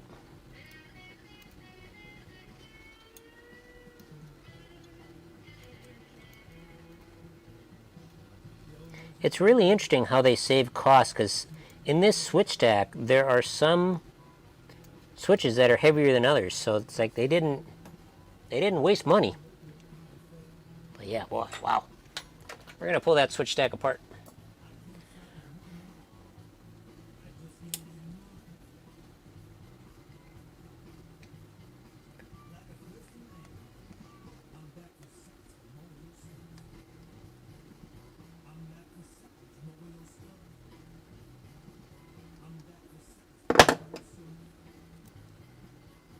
Interesting thing about these is there's a bakelite spacer right on the top of the switch stack.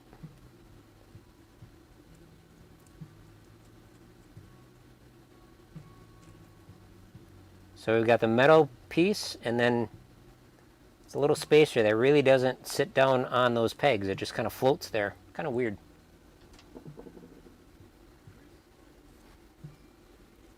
We'll see how these are stuck. Sometimes they get a little stuck to each. Oh, we've also got some metal wires between this one and this one, so it's going to be a little tricky. All right, good. Good and bad. So we got 3 series of switches here. Here's 1, bottom, 2, middle,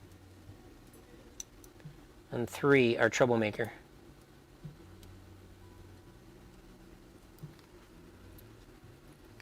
Okay, so it is the middle wire that's got that. Oh, this little solder joint's not that great either.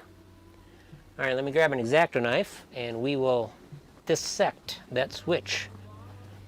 Just happen to have one over here. Okay. So you take your knife, very carefully work both sides of this spacer up, because depending on the make and brand and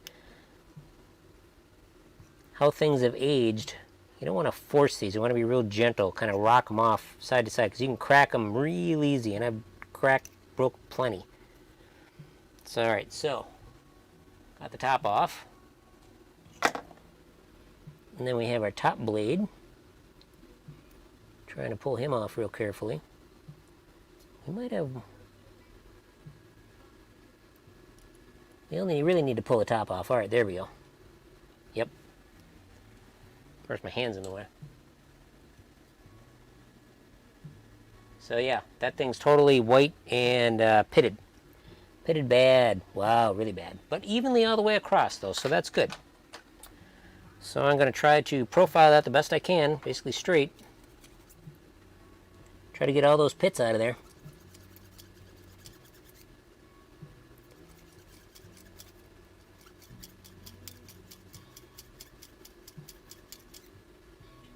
Getting better. Yeah, on the shuffle alley, I had to turn to mechanical means at one point, or heavy file. So it's got some really big contacts in it, and some of those are just so badly pitted.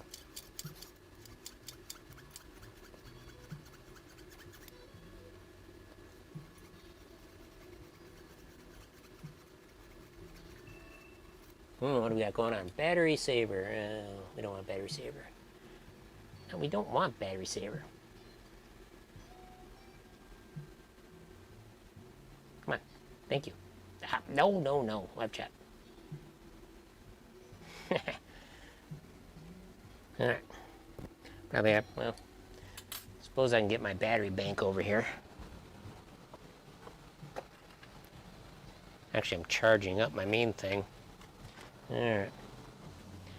Well, let me finish what I'm doing, then I'll work on powering my phone. Okay, that's pretty good. Let me grab another file. Still got some pits in it. I want to make it as perfect as possible.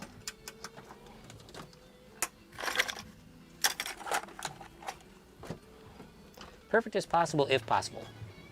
Which I should be able to get pretty good. Should be able to get a nice shiny contact on there.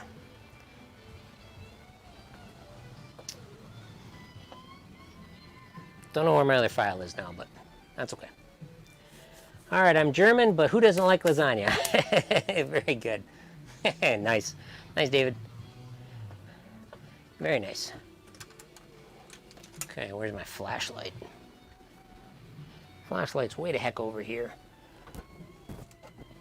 All right, I really want to try some of my freeze spray while I got you guys on the line. Here's my other file. I also got flex stones. Flex stones definitely leave a lot of rubbish behind. Those you got to clean after you eat the flex stone. All right, got another file, but it's a little coarser.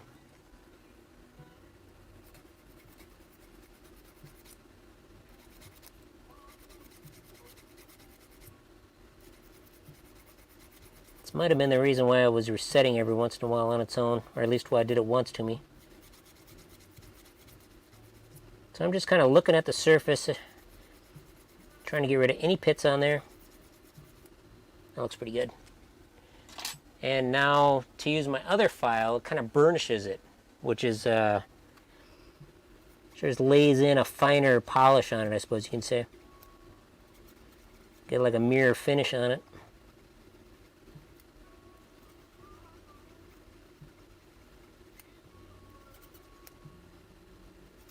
There we go. That looks pretty good.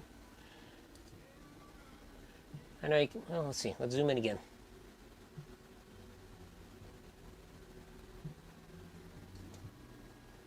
So now we got a nice polished surface there. Hey, you can see it. It's not white like the other surface was. Of course, that other wire, that other contact has got a big wire that attaches it to the other side. The switch is right next to it, so it's a little tougher. All right, a little tougher to show you. Man, that's bad. The one below it, no problem at all. Wow, that is just crusty nasty.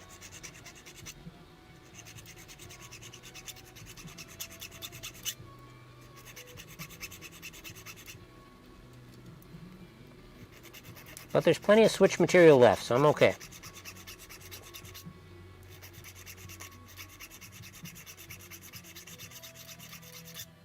My problem when filing switches is I can't seem to get them flat perfectly, but don't know if I'm getting better or not, but it seems to be a little better.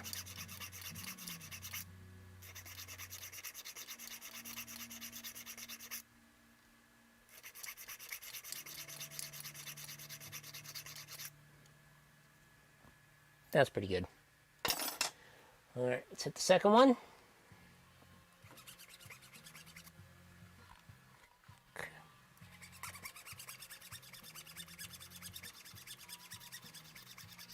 This is kind of my burnisher file.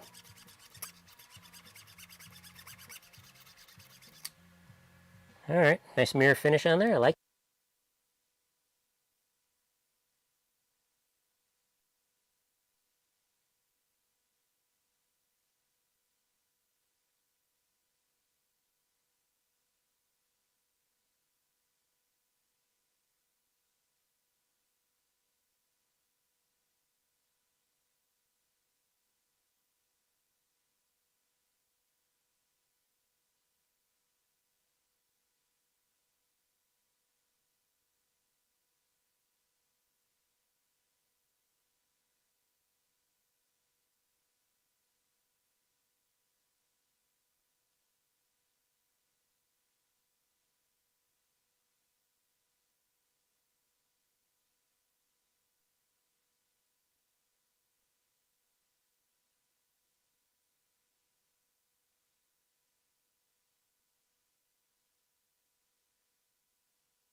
Okay, there we go. Sound should be back.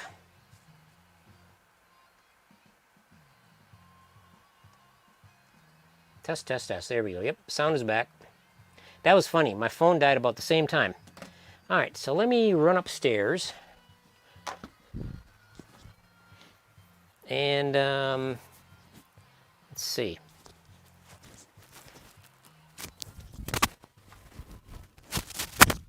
I'll just set the mic down here.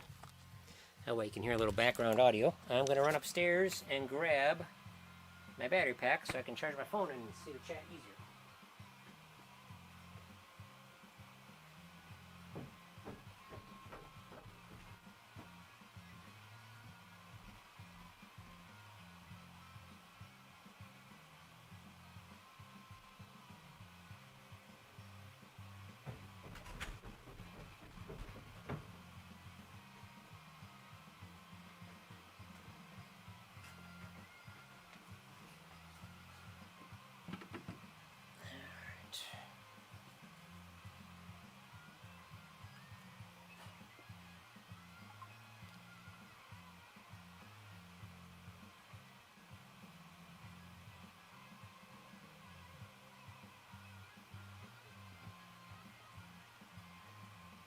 Okay, good.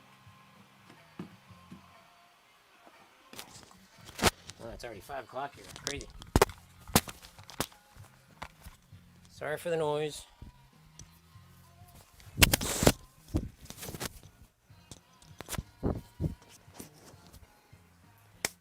All right, there we go.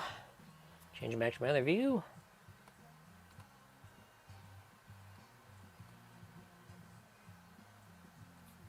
Okay. Good, good, good. Man, good tunes today. Good tunes.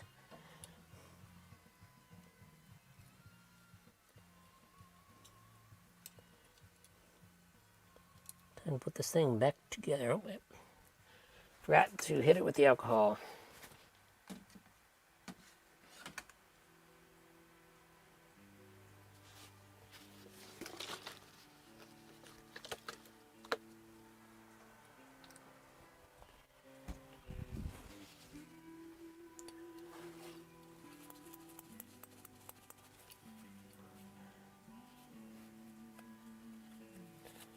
There we go. This contact will have a much longer life as long as it doesn't have too much current going through it again.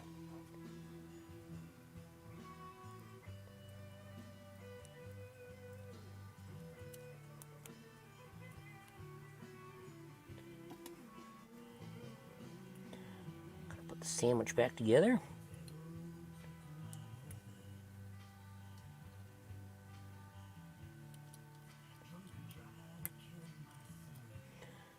Okay.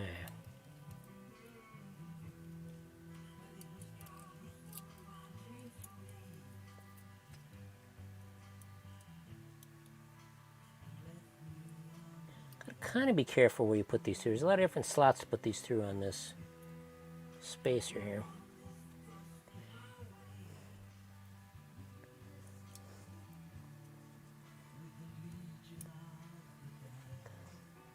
But at least you can kind of see where it went from the dirt.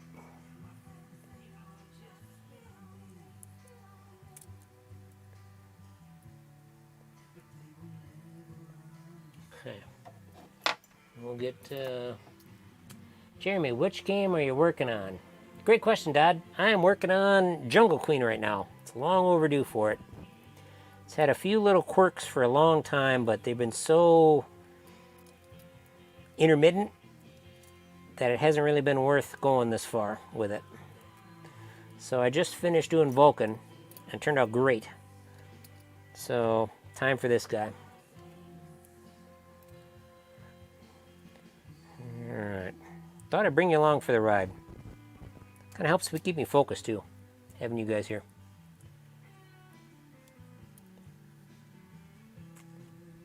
This one's really tough because one switch is soldered to the switch right next to it.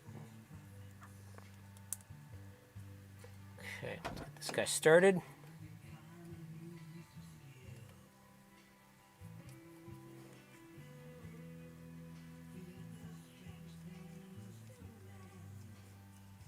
Okay, good. Everything's going good.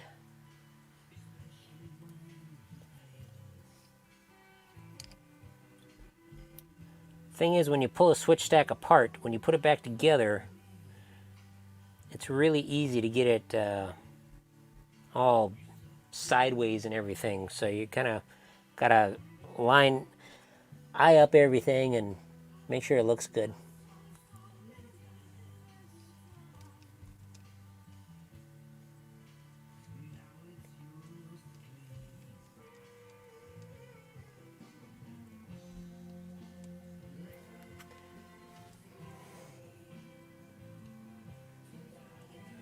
Okay.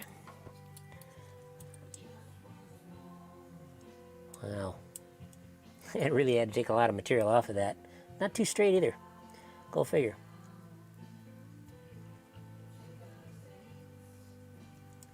Okay, I'm going to adjust that bottom contact a little bit. I'm just going to line everything up here.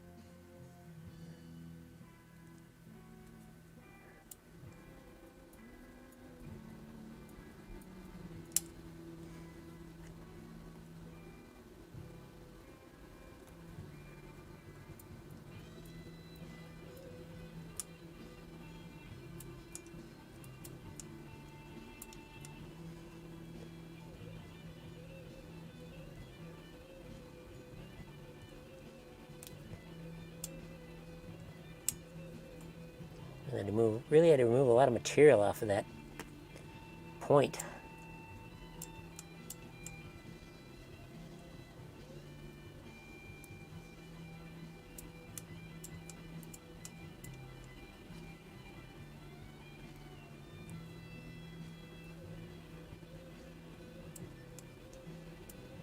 Man, not much action going on here.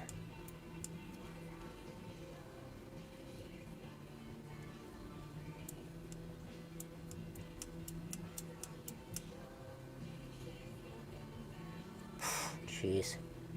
Hardly. Man. I'm gonna get in there with that fine point again, try if I can see if I can. Why is this phone shutting off?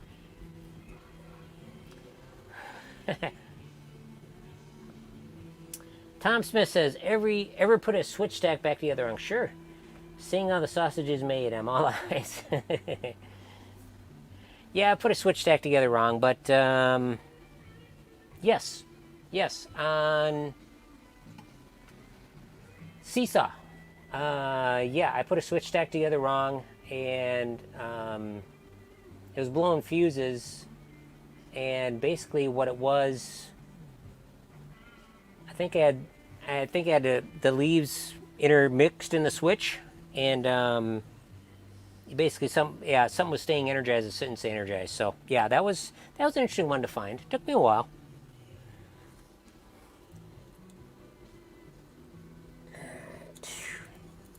Try to knock that high point off of that switch. Jeez.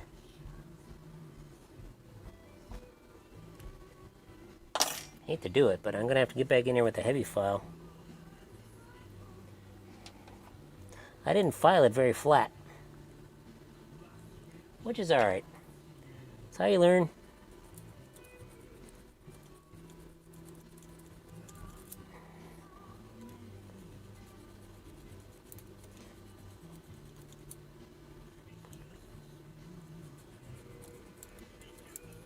But yeah, that profile wasn't going to work very good. I need to match the top one. Kind of hit it flat if I can. Otherwise it'll burn and you won't get contact on it. Smells good. Alright, this is mayhem. Thank you. This is the real mayhem, alright.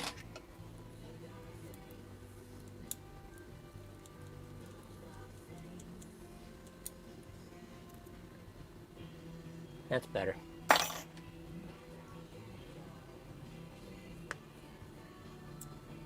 Yeah, that'll work better.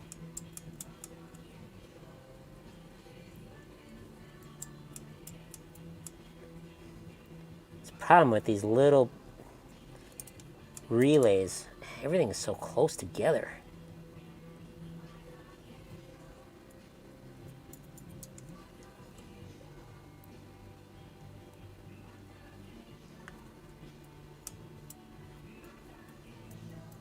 Okay, it moves a little bit.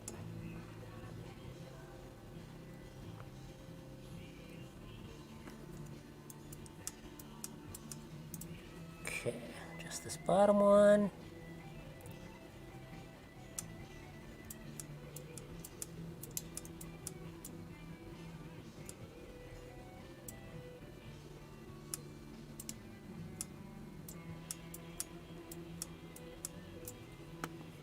Very touchy adjustment, very tight.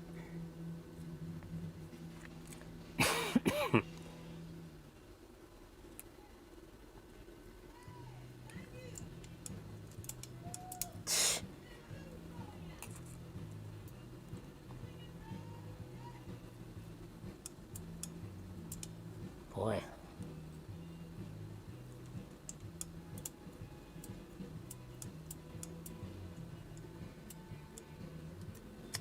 Man, can't win with this, guys.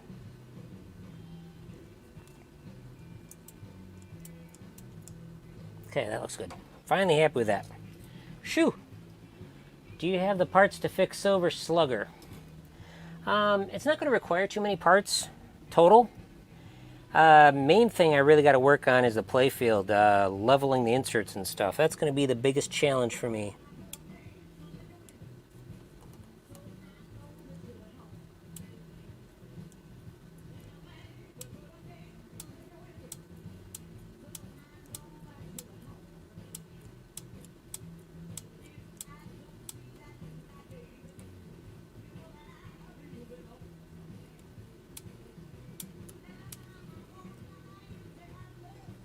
I mean, I'm going to maybe need a few little posts or something like that, but nothing big.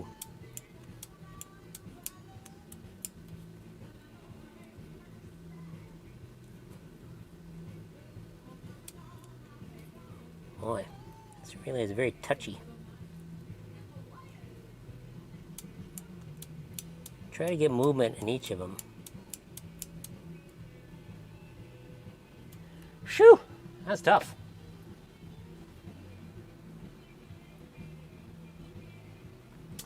Ah, can't wait to see you stream that one. Love those computerized callouts. Ugh, I hate raised inserts. Such a pain and not something you can just overlook. True. And I don't have much practice in redoing them, so. Alright, probably hit that. There we go. Maybe now it'll stay live. Turn down my screen all the way, maybe. Oh, I can't do it all the way. I gotta see the chat. Alright, there we go. Alright, let's take a look at it again.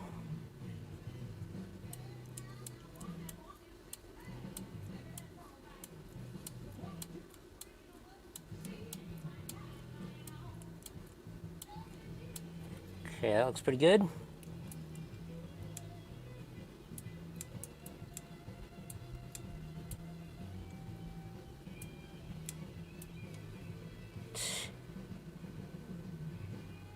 Tweak this contact a bit, man.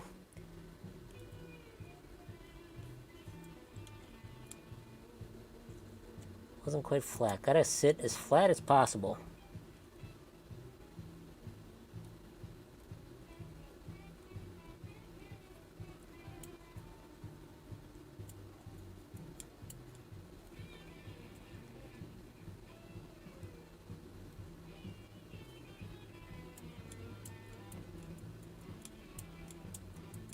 Okay, gonna leave it. Shoo, that was a toughie. That was a seriously tough one. Alright, whew. Whoa. Little board sliding down here. One more relay to go on this side.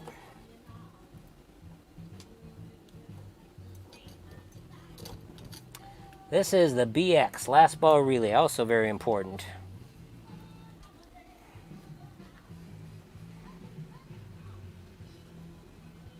Wow, we got one sticking way up there, nice. I don't think it's damaged, I think it's just the way it is.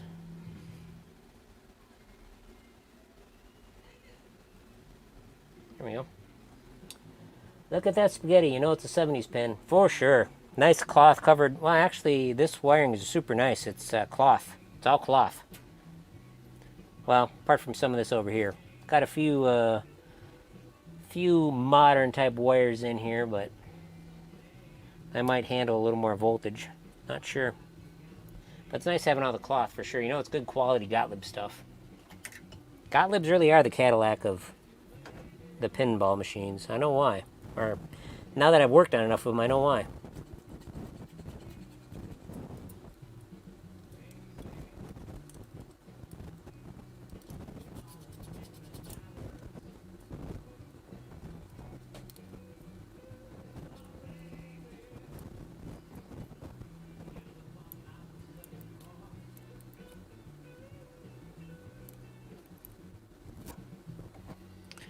Pliers in here or something.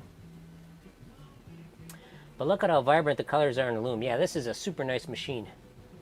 Guess they couldn't get Howard Cosell. Forgive my misspelling, I had to sign off. Guess they couldn't get Howard Cosell to sign off. There you go. Good old Howard Cosell. That says Howard Cosell. Kind of forget how he talks, but talked. Past tense.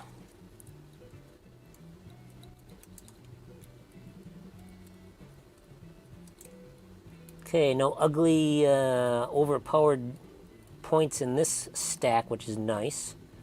One is enough, thank you.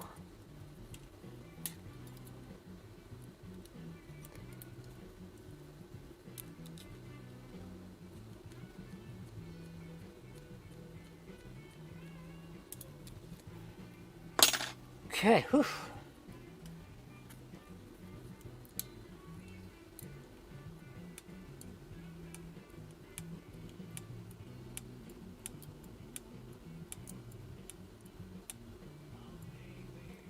Well, that's a little close.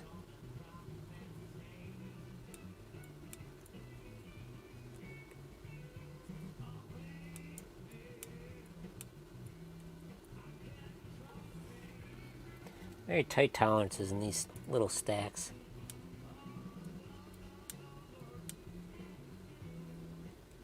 This switch is probably in the wrong position.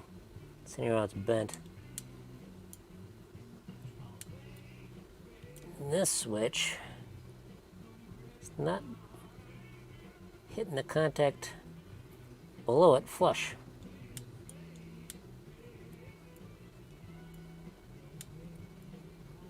Man.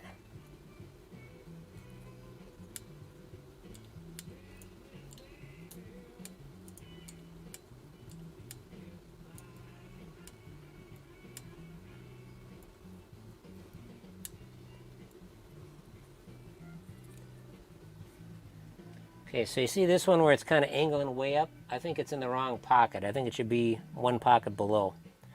But it's adjusted correctly and it's working. I'm probably going to leave it. It's going to be a major pain to take it off. Not impossible, though. Actually, I didn't even tighten these. So that's a bugaboo on me.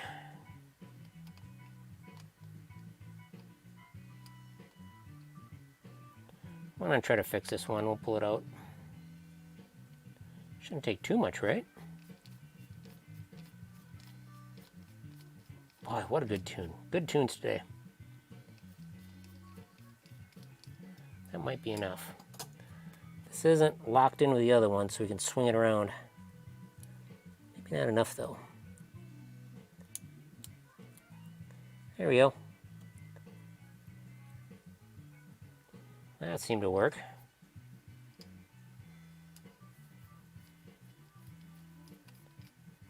Good organ playing, man. Good organ playing.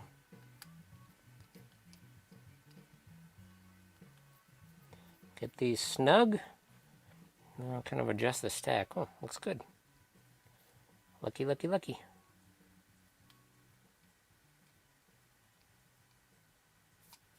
Okay.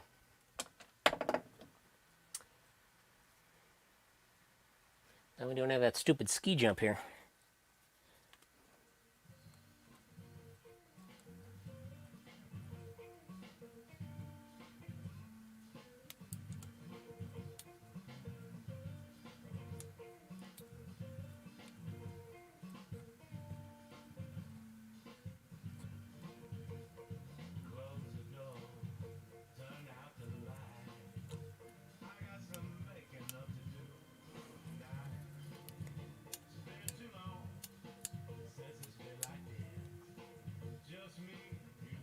I'm much happier with this adjustment now that I did that.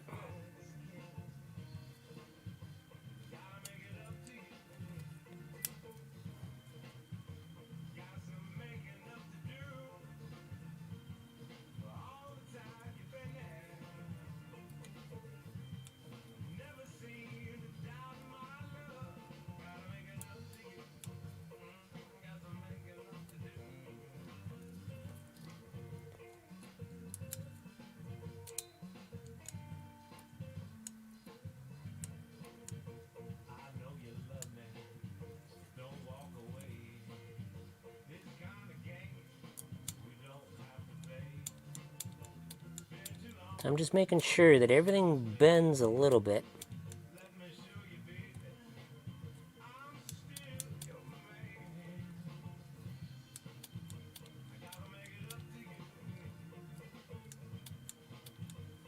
All right, done. Done with that row. Done for tonight on this project.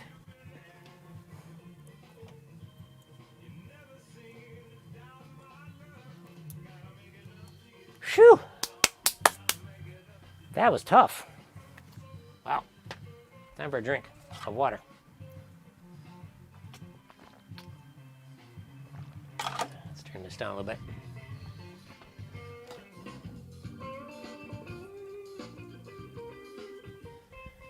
Okay, let's move operations.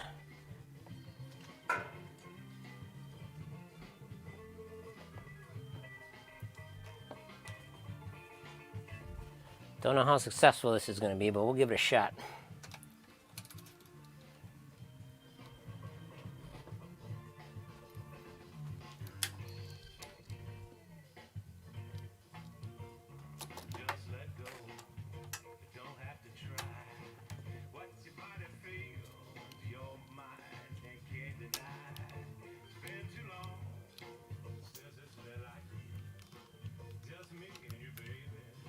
Okay.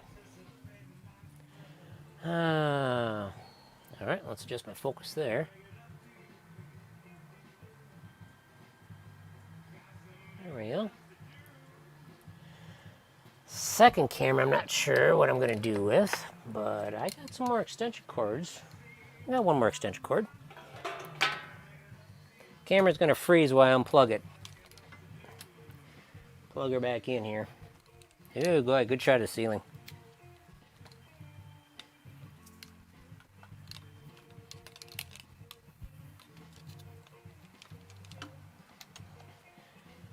Okay. Apply. Okay. Spare. Deactivate. Activate. There we go.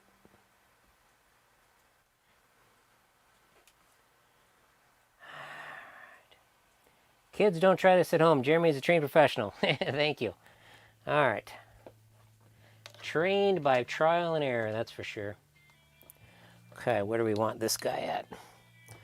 Yeah, I can work on the other side, I guess. That'll work. Okay, how does this hold up here?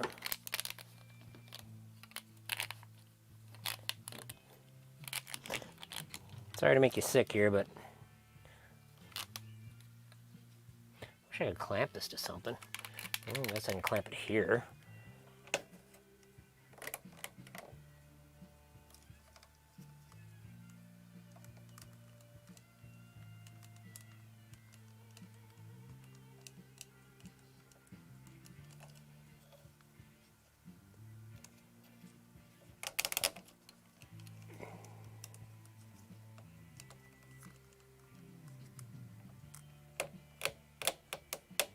That looks halfway decent. I like that. Yeah, that works. All right. Always a little nervous. I've only done this once or twice. Pulling Mylar from a playfield.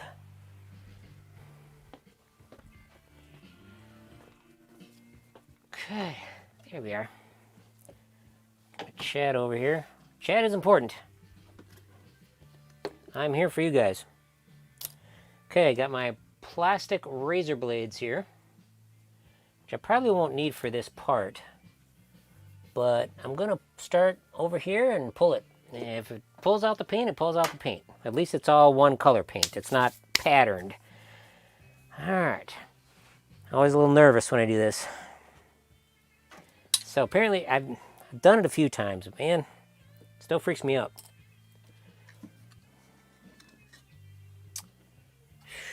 Where do I want to start? Where's the easiest place to start? Probably here where somebody already tried getting it up. Just hit her.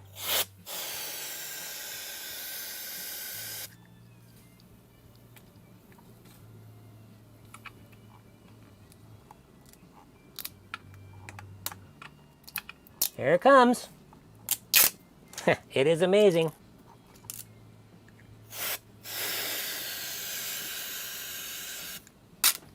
Look at that. Would you actually look at that, man?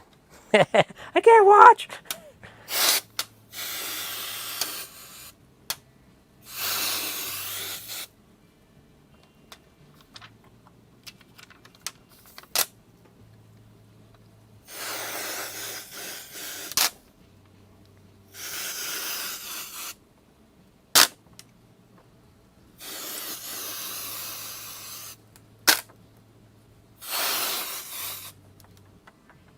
Well, there's a little bit of clear coat from the U.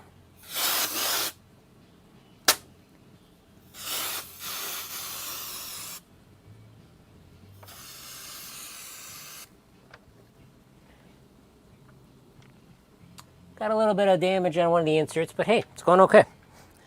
Wow, this is crazy. I'm bringing my nail, I'm biting my nails watching it. Lawrence, hey, it works really great. Thank you very much for chatting with me. So, it basically left all the adhesive behind, and it's just the sheet right coming up.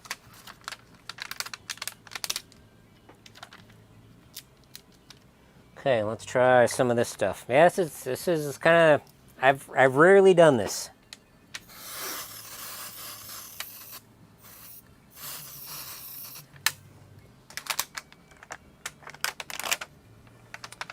Okay. Let's grab another can.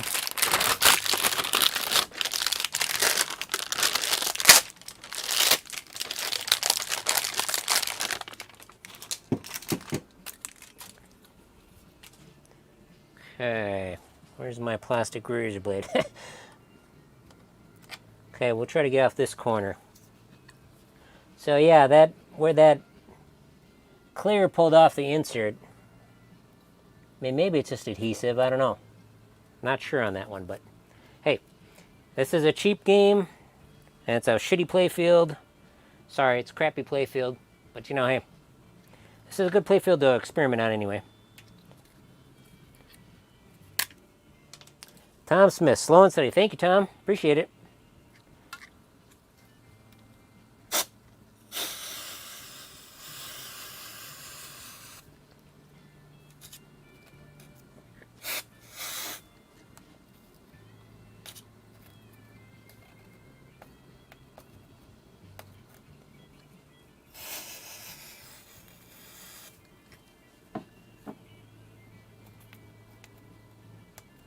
Gotta get this corner up.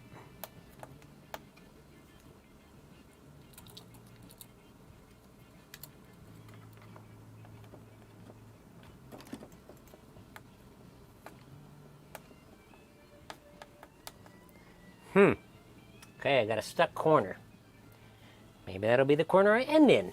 Don't know. Let's try over here.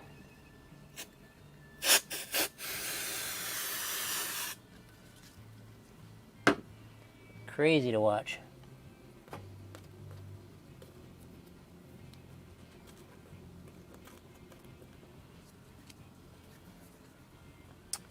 That's what she said. From Mrs. Radio Guy 69, lemon essential oil works wonders on the adhesive residue. There you go.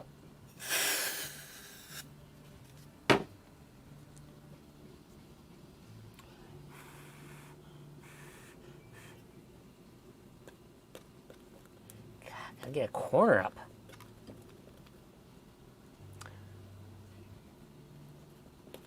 Corners are very well down on this sucker. I think I need something with a little more bite to it.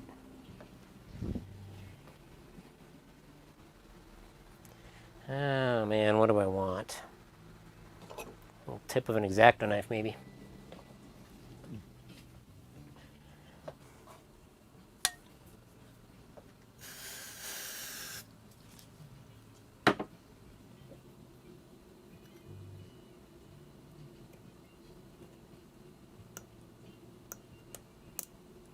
There we go.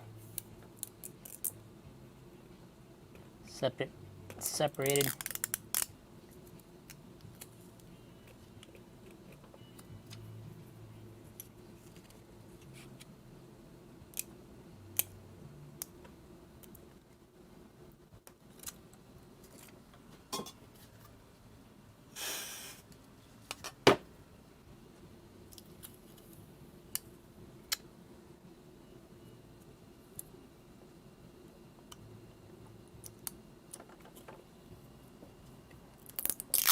There we go.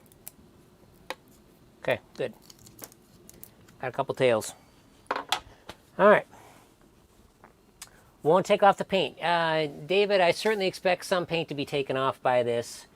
It's always a risk, but because the inserts are severely raised on here, like if it wasn't for the Mylar, we'd be getting air balls off of here. The Mylar has to come off. If I just lower the insert without the Mylar to leave a big bubble there, not good either. So, yeah. All right, my Cyclone has two types of Mylar. One came off with cold and the other needed heat. Interesting.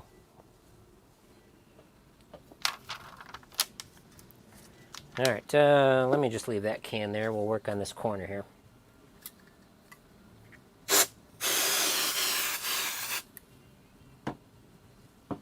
Maybe I'll fire up the camera after this. So I'm really not using much pressure on this at all.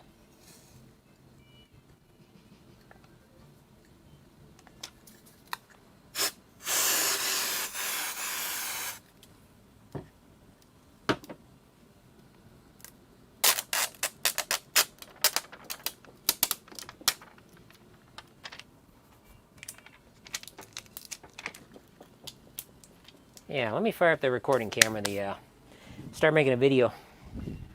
All right, let's see, where is my camera at? There's one back there. Where's my other camera? Did I have it? Where's my gimbal? Where's my camera? Obviously wherever I left it last. Didn't go too far. Know that. I know it's down here. There it is. Hey, hey, sweet. Looks like it's ready to go too. Excellent.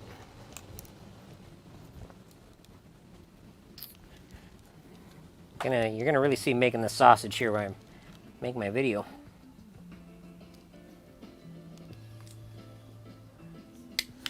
Okay, let's shut off the music. All right, what do we got here? Froze my fingers once or twice doing that. Lemon oil left the paint just fine, made the pin smell nice too. But yeah, sometimes you will definitely get mylar coming off with, paint coming off with pulling the mylar off. But I'm going to try the flour and alcohol. All right, let's start the video. I'll probably do a separate introduction. I don't have a pinball shirt on. I suppose I could do another introduction. Why not? All right, let's hit her. Let's see, flip up my... let's see, what do I want? I got autofocus, that should be good. Good, so I can see me do a nice personal shot here.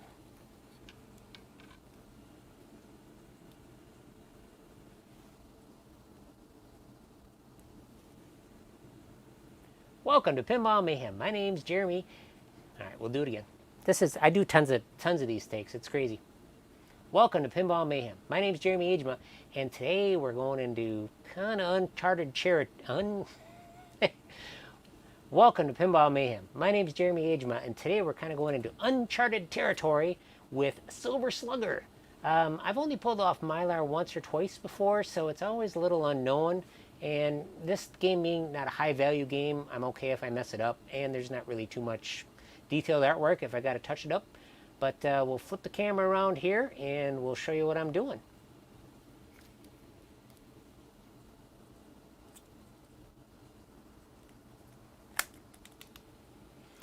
All right, there we go.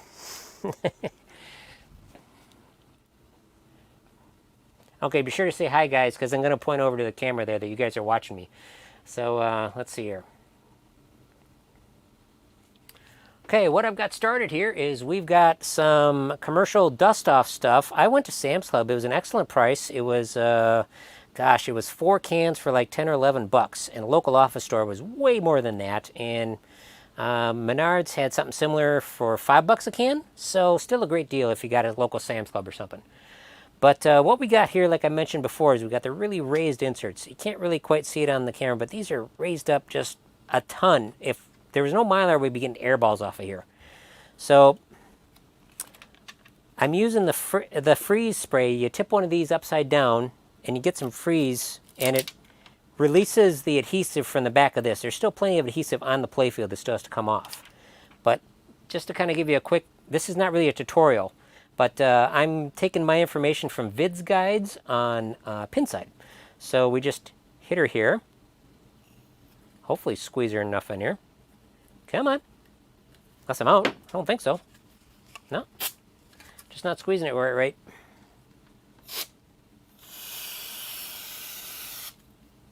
See it get all nice and frosty?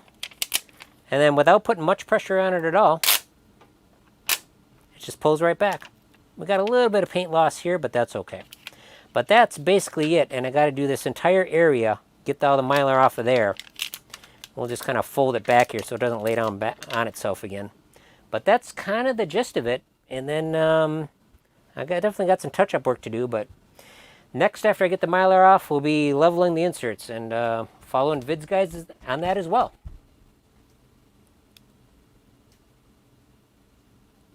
Oh yeah, I forgot to show you guys. All right. And of course, while I'm doing this, you want to be sure to subscribe to Pinball Mayhem and also to have your notifications turned on, because right now I am live streaming this event, and we've got some cool people in here. Who do we got? Let's see here. We've got D-Dodd, and we got Pepsi 1997, and we got David in here as well. So thank you guys for supporting the live stream just by tuning in and having a great time. So, all right, let's keep working.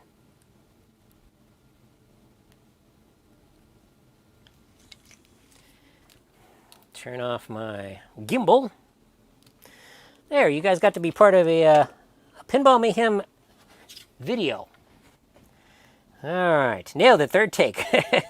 There you go. Sometimes that's a crap ton of takes, and sometimes I do it afterwards. How many people do you think still know how to work on EMs? Bet there's not many. Well, as far as professionally goes, I'd agree with you. But there's not many in the professional settings, so it's just, it's amateurs that got to deal with it. David says, my industry, we used Bestine. They don't make it anymore. Would be great for removing Velcro glue and wouldn't even take the paint off. Nice. Pepsi, they're a dying breed. Good point, Pepsi. I like your handle too, Pepsi 1997. That's really cool. All right, let's turn the tunes back on. Hopefully we don't get demonetized for tunes, but if we do, like I said, no big deal. Not going to ruin the channel. Not like too many people are going to watch this video after the fact. But I'm really happy for all you guys that do. I wanted to say, again, thank you very much, all you guys that watch the videos, the live streams and stuff after the fact, if you don't catch it. I really appreciate that, because that's why I do the YouTube. One more reason why I do YouTube over Twitch. I spend more of my energy on YouTube. But I like Twitch. There's a lot of great people on Twitch. Not knocking Twitch. But, all right, let's keep going here. I'm having fun. All right.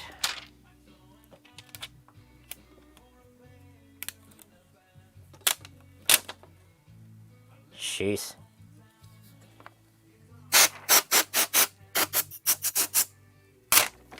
That's crazy. That is craziness. All right, let's keep going here.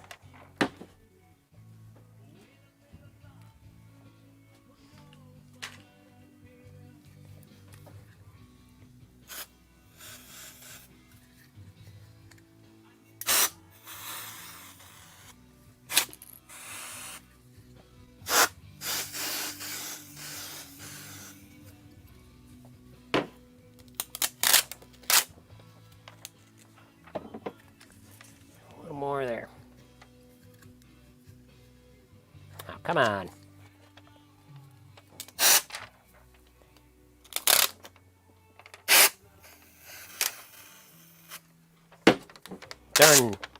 Darn nozzle, you think it was meant to work upside down. Come on. We're kind of ripping it as we go, but hey, it's better than making the playfield art off.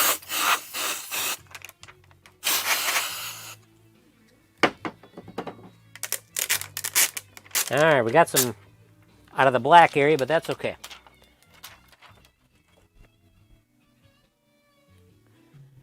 All right, now I got to find the corner where it ripped off.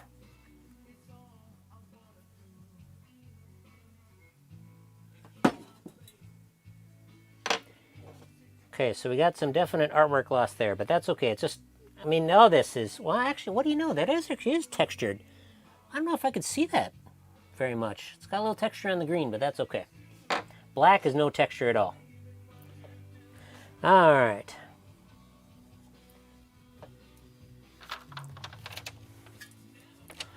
Let's just go for the gusto. Let's hit her.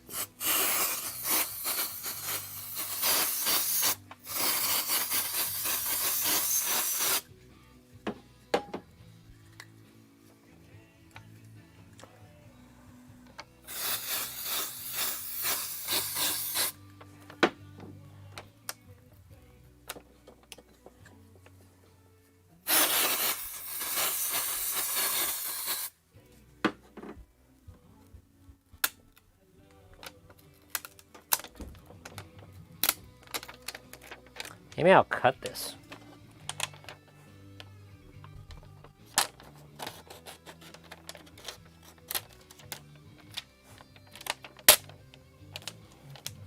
That might work better.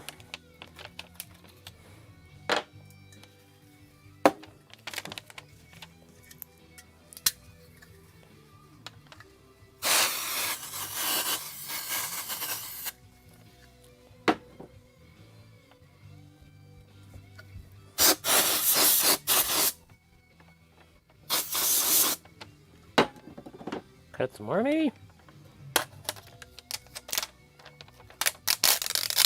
Yep, I think that's the key.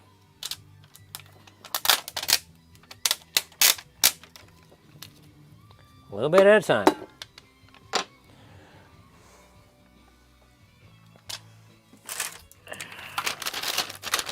I got a 4-pack. Worth taking our time. Oh, we got 9 people on. Oh, cool. Thank you. Welcome, everybody.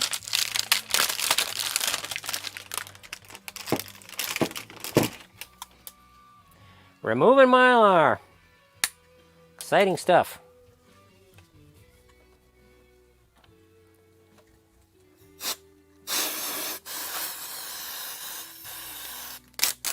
Wow. Wow, that's amazing.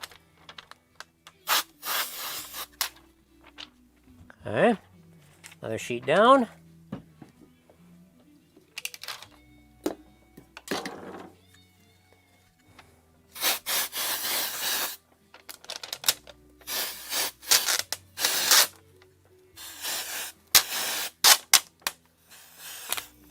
This is a miracle to watch, let me tell you.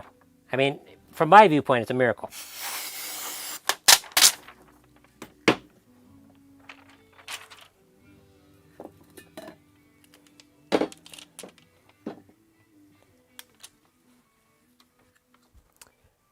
Could have waited till December and froze it out in the driveway. There you go. I don't know if it quite got cold enough.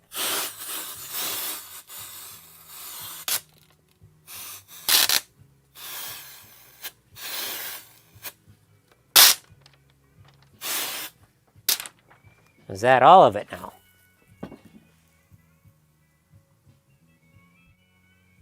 That's all of it. Okay. The only real damage we got is some clear by the U there, which is, I can live with that. And let's see. Got the corner there with the black, but this whole lane's trashed anyway, so I'm okay with that. Can be touched up. Nice. Nice, nice, nice. I'm very happy with that. Maybe I'll fire up the camera. Alright. GoPoo, hey! GoPoo, welcome! That is so scary. I'm amazed it works that well. It doesn't work that great for everything, but from what I read on Vid's Guides, the 1990s era machines, it works good. And I've used this method, and I've used... what is it? Goo-Gone. Yeah. Not Goof Off. Goo-Gone. Goof Off is a stronger product. Alright, let's hit the camera again and we'll just kind of like pick up where we left off. Turn on the old gimbal. Love this gimbal. It's great.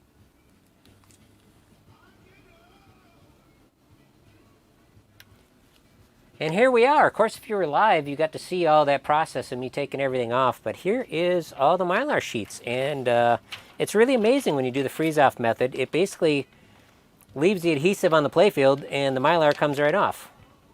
So, yeah, you can see where somebody cut out one of the arrows where they leveled it down before. This one, there was actually some melted, melted targets where they heated it up here.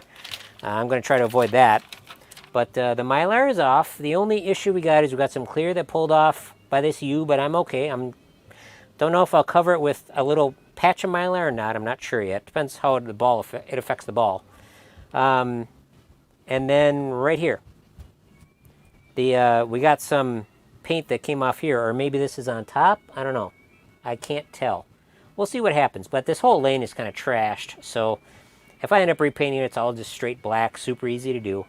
And I thought this was all solid green, but it's not. It's actually, it does have some little dots in it and stuff. But yeah, you can see where the Mylar was. There's a little bit of paint that pulled off right on the edge there. Let's see if we can put her in manual focus here. We don't need to. She focused. All right, here we go. Yep, a little bit of loss there, which I'll probably just leave. This playfield is not perfect, and it's not an expensive game either, so it's okay. But we got a lot of work to do this game, but next will be to level the inserts after I get the adhesive off, because this is just like nuts. All right, we'll be back with another installment. I wonder if I was even recording that, but we'll start like I wasn't. All right, so what we got is we got all the Mylar off.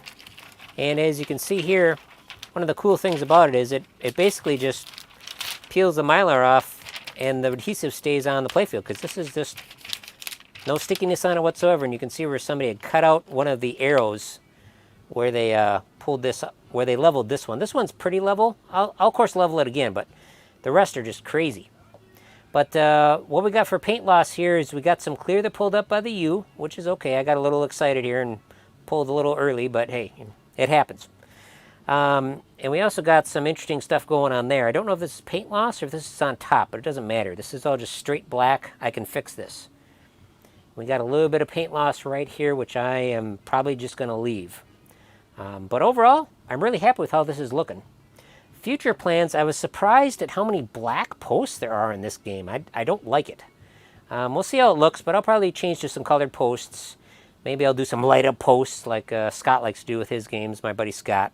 But yeah, definitely some changes are going to be made here, and hopefully we can get it to look better. But next thing is to pull off the adhesive here, which is just really crazy. And then we'll start work on leveling those inserts.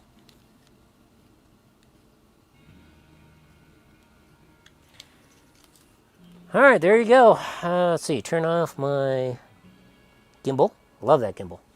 All right, what do we got here?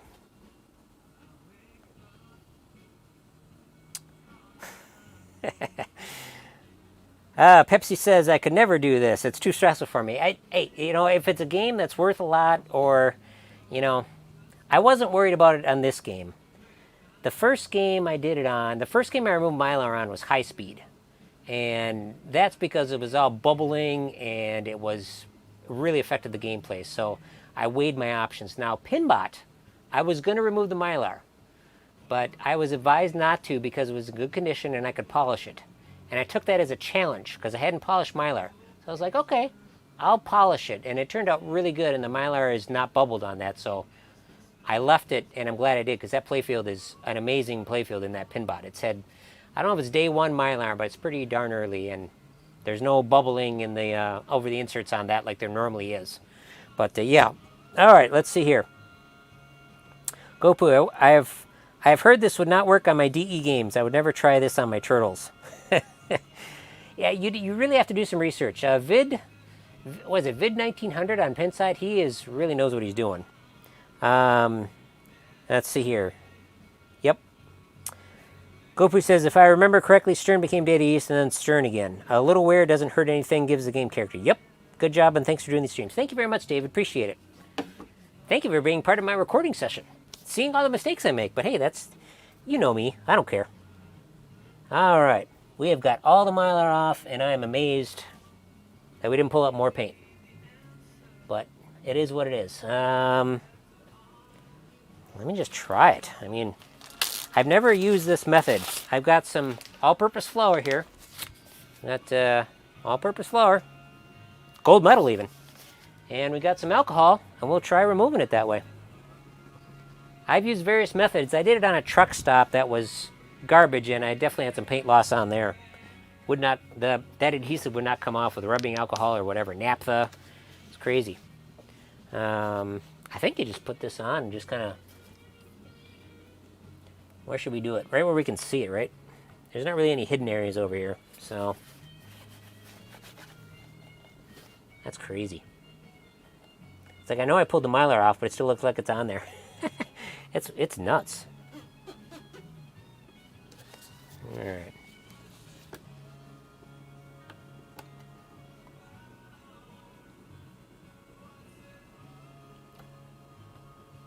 We won't get any paint loss with the rubbing alcohol. All right, let's see.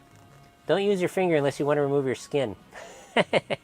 Rubbing alcohol isn't going to kill my finger. All right. I've got slate bubbling on the Mylar on my Pinbot over the satellite inserts, but it doesn't affect gameplay. Yep. Unless you're really crazy and want to do it, you might want to leave it. Okay, so we got to let that sit. Tossed on a little flour. I'm not worried about grabbing this from the kitchen because I know my wife's going to end up tossing this stuff out anyway. Just because she doesn't like old stuff hanging out with food, which I can't say I blame her. All right, let me grab a little tub and pour some of that in.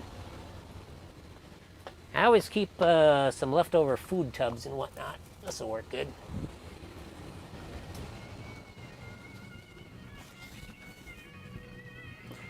So a little super simple tip is like these little tubs that you get at the deli, in the US anyway. I'm sure this is kind of worldwide, but you just save these. And this one's been through the washer because you'd see the heat kill the label. But you put screws in here. If you want, you save the lids, but I don't use the lids. And you just use them for anything. But I'm going to put some flour in here. And then I'll put this back in the bag. That's way too much flour for this job, but it is what it is. That way I'm not putting my hands in it and contaminating it. And not like she's a baker, but hey. All right, what do we got? The flour is more abrasive than you think. I watched someone use this technique and he rubbed his finger raw. Ooh, nice.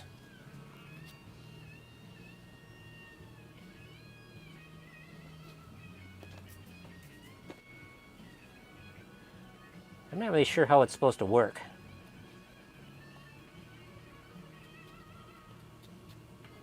Like I said, I've never done this before.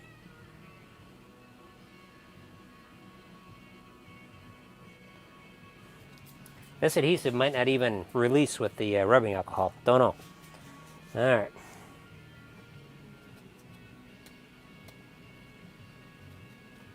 Oh yeah, yeah. Some of it's clumping together. Hey, I just got some applicator bottles that are for, or I bought specifically for rubbing alcohol. So let's use them. This will work pretty good. It's a little on the big side, but I think it'll be okay. Yeah, that'll work. This will work great. Should've got a smaller one.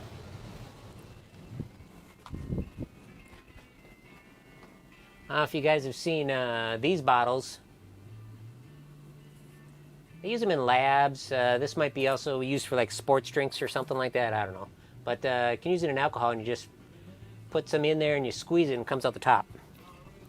So I wanted to try one of these for alcohol for just this reason.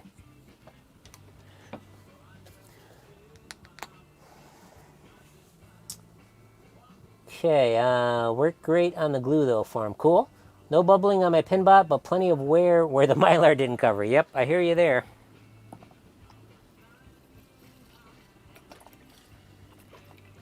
Okay.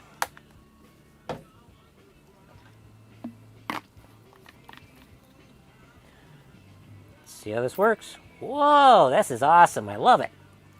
Should have had one of those a long time ago.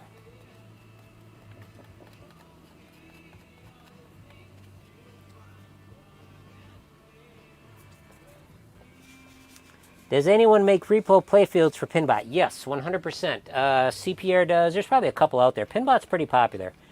So there are repo playfields out there for it.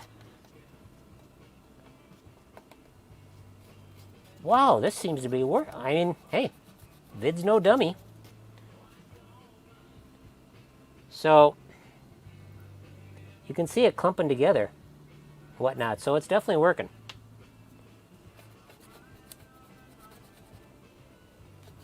I'm just using the scraper to peel it off here. Yeah, wow. Yeah, seems to be good. It's hard to tell.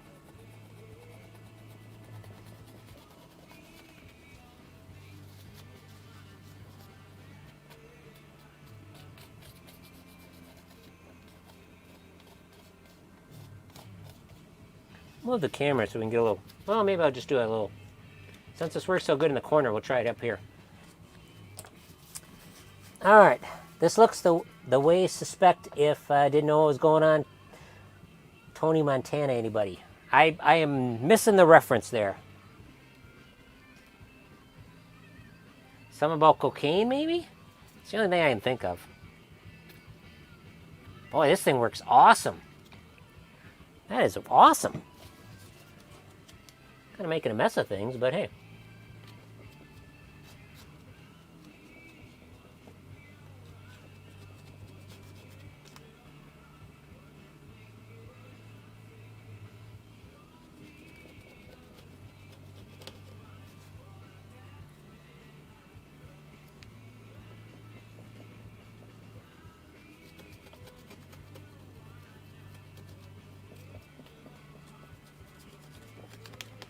haven't quite figured out the process for doing this. Yeah, I can. Maybe I should, let the alcohol sit for a bit and then put on the flour.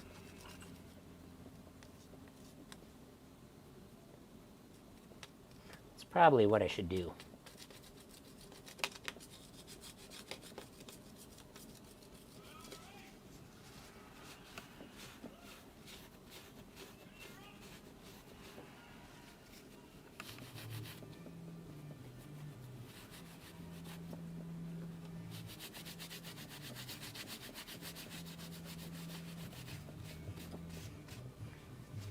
Yeah, definitely you can see where it's gone from there. Yes, Lo. Thanks. Appreciate it.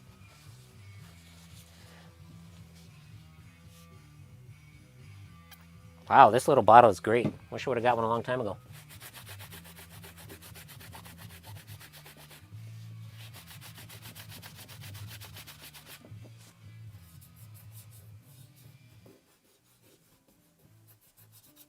Yeah, nice. All right. Let's do over here. This thing is great. I love this bottle. Dang, wish I would have got one a long time ago. All right.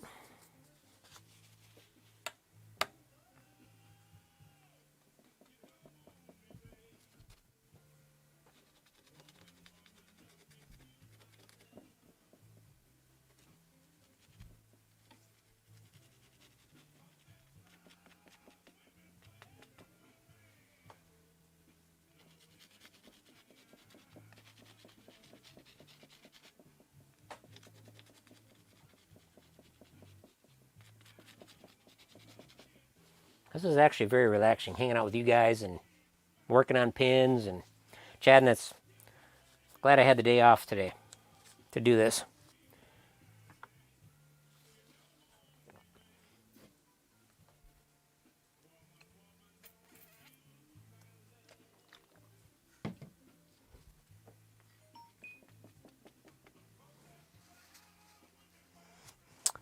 How bad is the layer of adhesive left behind? Real thick or just a thin layer? I would say it'd be a thin layer.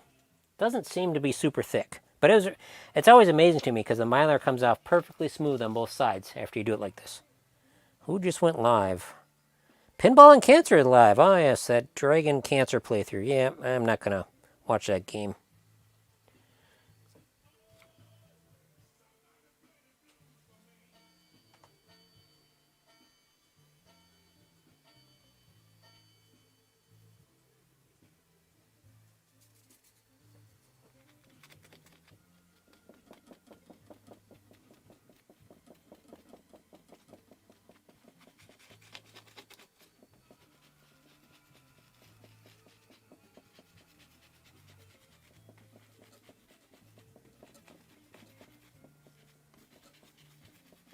I don't blame the previous owner. I don't know what he did to this game. I don't know how long he had it.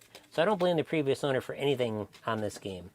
Because, I mean, we got one insert flattened, which is a little weird. And then we got half of it's kind of LED'd. But, it's kind of weird. But I don't blame anything on the previous owner. See, the arrow inserts are what's lifting up. Luckily the round ones aren't.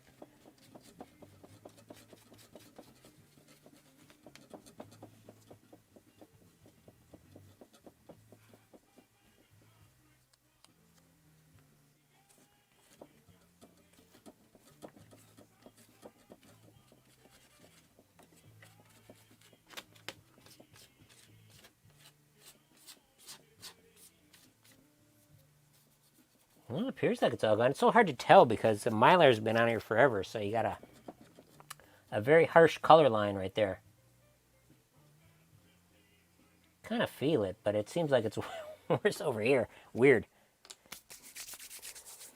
All right. Definitely going to have to clean up later. I can always bring my vac over, I suppose. Go to town on it. All right, where did I just put that? Okay, I literally just had a razor blade. What did I do with it? think it's hiding under a harness here or something. I had 2 razor blades, actually. There's one. There's one I can use. Wow, good tunes tonight, man. Yeah.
Wow, 10 people watching. That's awesome. Welcome, everybody. I hope those of you watching that might have stumbled onto me or whatever, hopefully you check out the channel and subscribe. My name is Jeremy Agema. I run this channel with my channel partner, Ed Owens. And we've been doing this for 3 years, the channel. And kind of how it came about is I had some pinball content on my channel, Too Many Hobbies. He had some pinball content on his channel, 42. I don't really remember what his channel was. And he said, hey, you want to start a channel together? It can be all pinball stuff. So I said, okay. So yeah. Maybe we'll wait a little bit on that. Old school EMs, Breaking Bad on the playfield. There you go. I have not seen it, but I do understand the reference. I haven't seen Breaking Bad at all, but it was very popular. Just letting all the coke go down, right? This is working amazingly well. Surprised the heck out of me.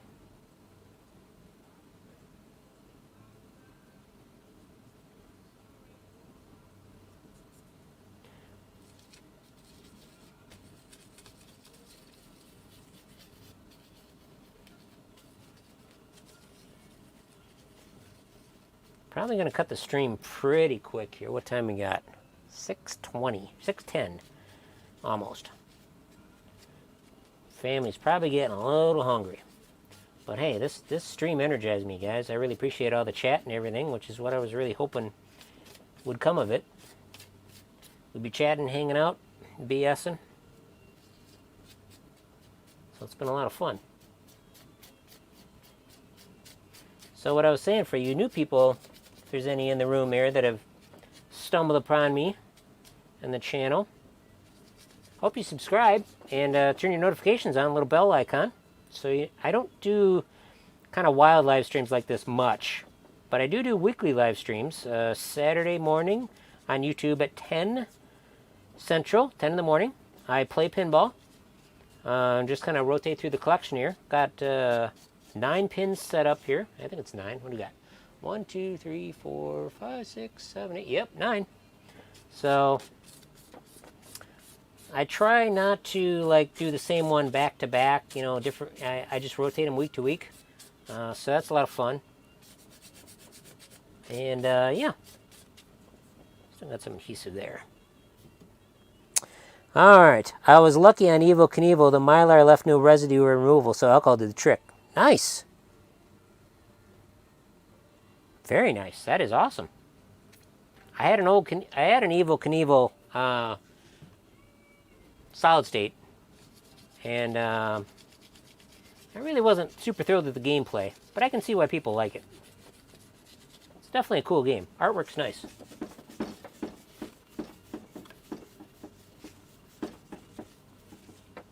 Suppose I could get another paper towel. Kind of been nursing that one for too long.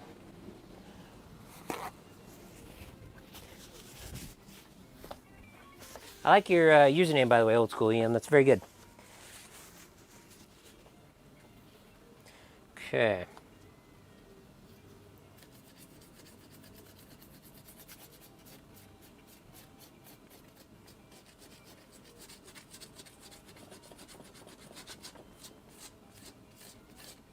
Very happy. Very little paint loss on this. Very little. Again, if I would have had a lot of paint loss, it wouldn't have been the end of the world with this game. Silver Slugger is not well loved. For those of you unfamiliar, it is considered a street level game. There are no ramps on it. Let's move this stuff down here.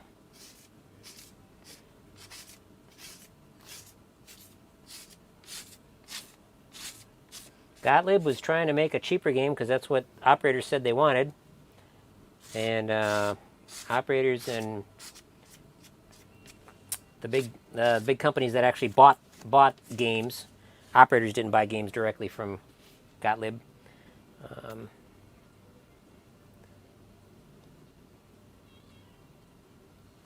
Love this bottle, man. This is great.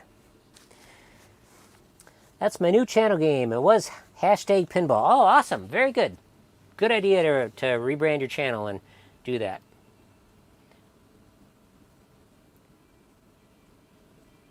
I did that with my personal channel. Called it Too Many Hobbies. What do we got there?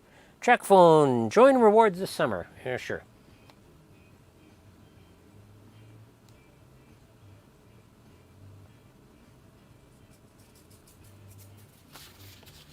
All right.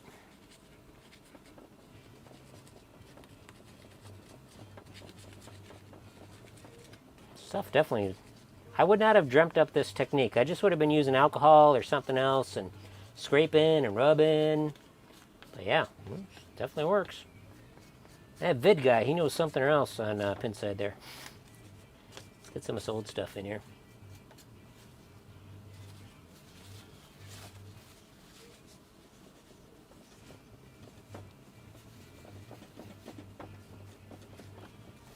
Definitely seems to work.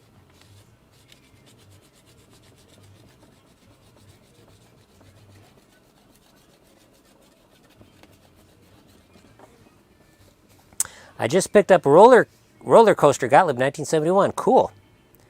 Makes you wonder how anyone would think to try this. There you go. Good point. Good point. Roller coaster, huh? That's pretty cool. 71 Gottlieb. All right, I got to look that up. That's what I like about chatting with you guys. I learn all kinds of stuff. Let's see. Roller coaster. How long have we been streaming? Don't know. Okay.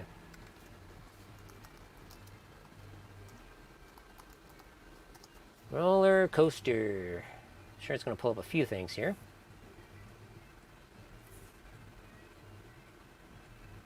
Gottlieb, EM, 1971, 1,150 games. Electromechanical. Let's look at the flyer. 2-player game. All right.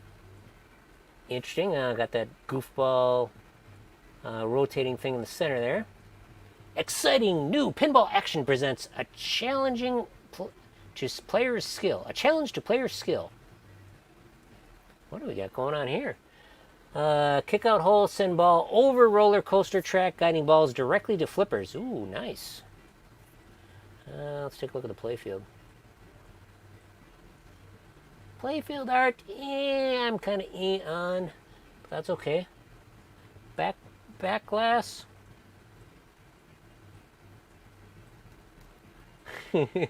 Okay, back glass makes me laugh. That's cool. Roller coaster looks cool. All right.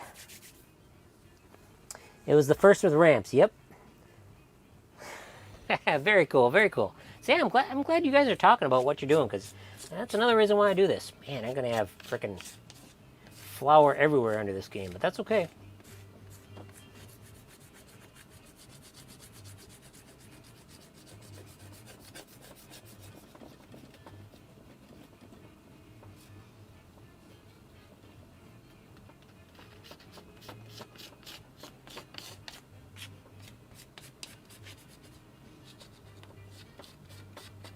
Bum, bum, bum, bum, bum.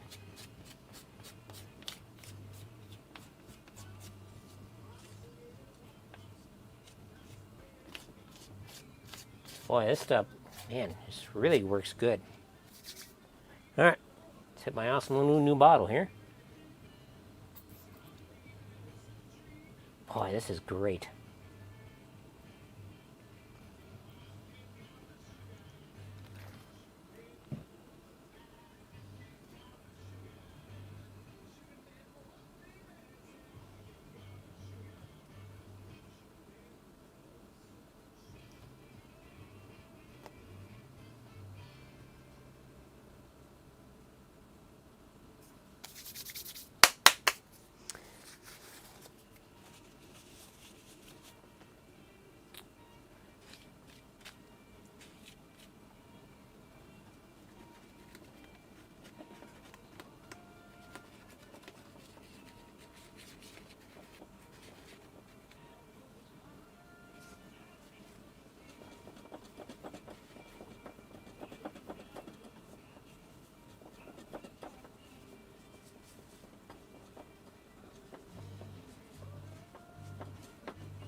I'm probably using way too much flour, but hey, that's okay.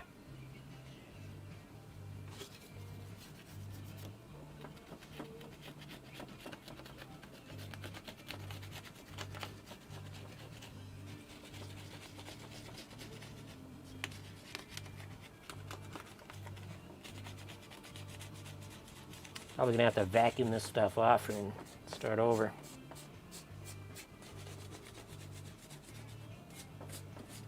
Plastic razor blade is working good though. I'm really relieved that only the arrow inserts are the ones that are moving around. I'm using this technique with the alcohol and the flour. To say the least, for this game it worked amazingly well. Every game's going to be different, and every era game is going to be different too.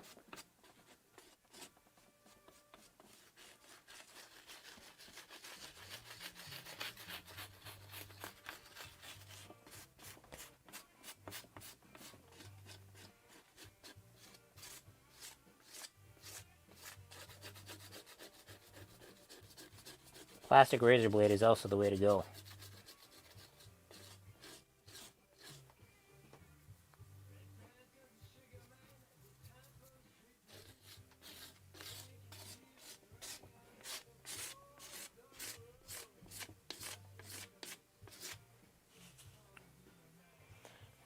Let's hit this again. Let's concentrate on the home run area. Sometimes a dry rub with cloth helps too. All right, thank you. Appreciate it. Appreciate it.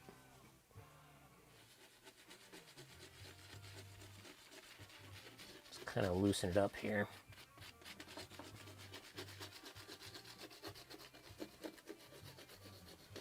Yeah, it sort of bugs me. Well, sort of bums me out a little bit about the little bit of clear coat that popped off around the U because I was rushing it. But hey, it's a learning experience. What better game to learn on than this? For sure. It is what it is, you know? Not mad.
This is going so much better than that frickin' truck stop that I worked on. I mentioned to you guys how bad that glue was. Man, that was nasty stuff. Just would not come off. All right. Working in these machines is definitely a learning experience. The more you fail, the better you learn. For sure, 100%.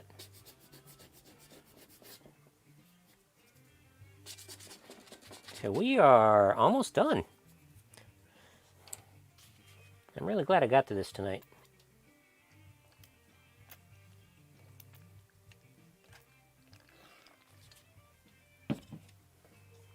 For today, still gonna make supper for the family. Probably gonna be something pretty simple.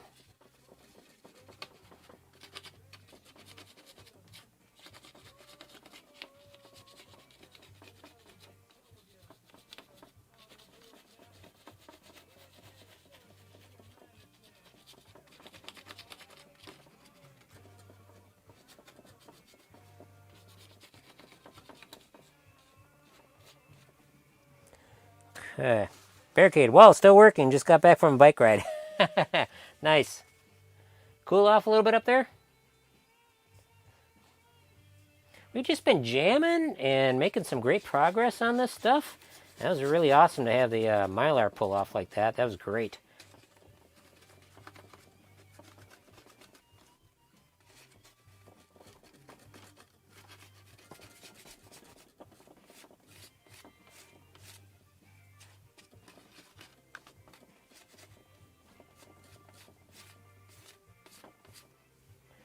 Okay.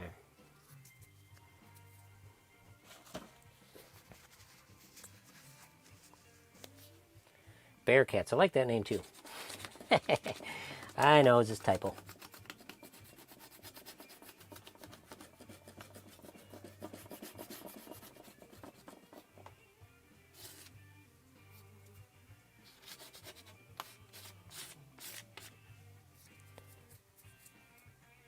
Was good. Lots of homework. There you go. Nice.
The blues was walking in my door. Nice.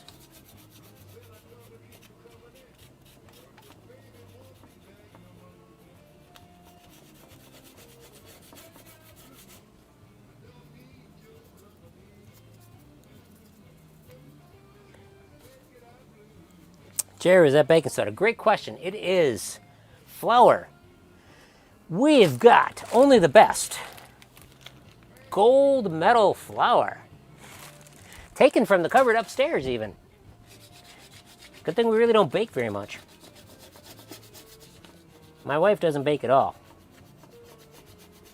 So.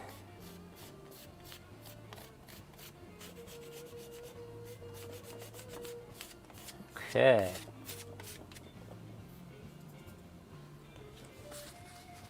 Flour, yep.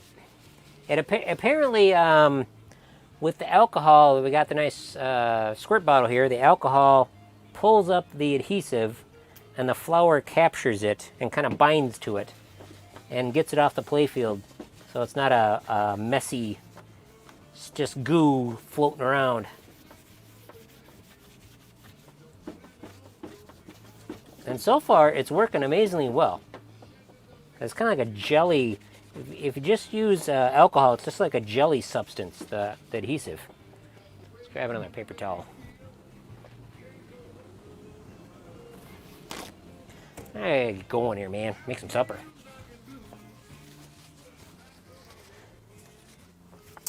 Picked up 3 machines for my 4th celebration. Picked up a roller coaster, Space Odyssey, and a solid state Kings of Steel. Nice. Knights fighting on the playfield. Does the all-purpose on it. I like it. Yeah, it says all-purpose. I've still got some laying over here. What was that noise?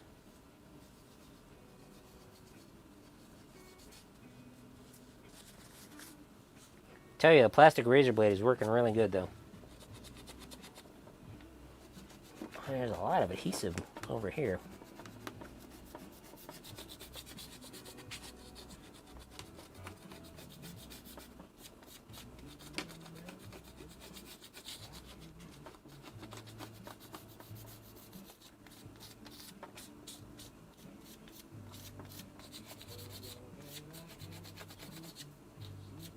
There's going to be so much flour jammed into these slingshots and drop target bank in the back here. That'll be okay though. Worth it in the end.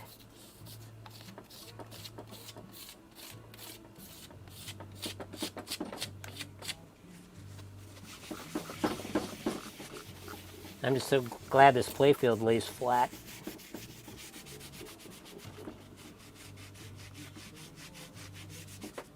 Still got some adhesive up there. Being difficult.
Beautiful. I think I'm finally happy with this.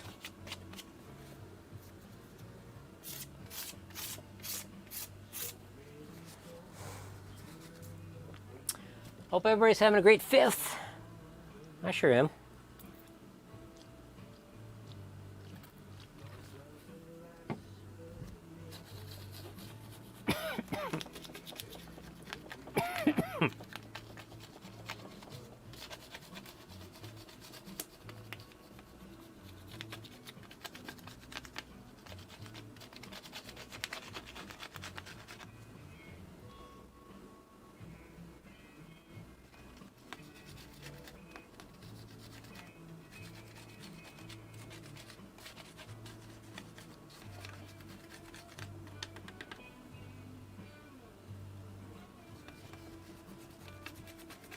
Yep, it's fun learning as I go. That's why I took on this project.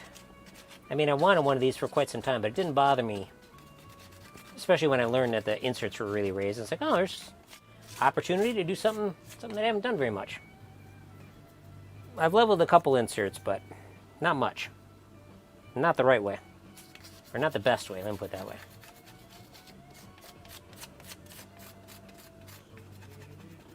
Okay, we still got some adhesive right in the end there.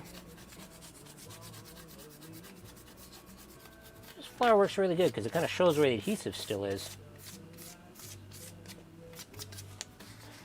Alright.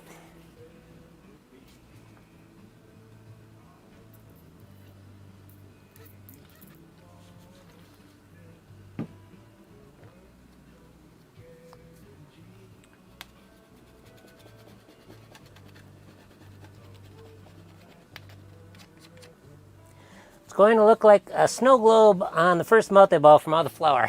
I like it. I like it. Good one. That is a good one. I like it.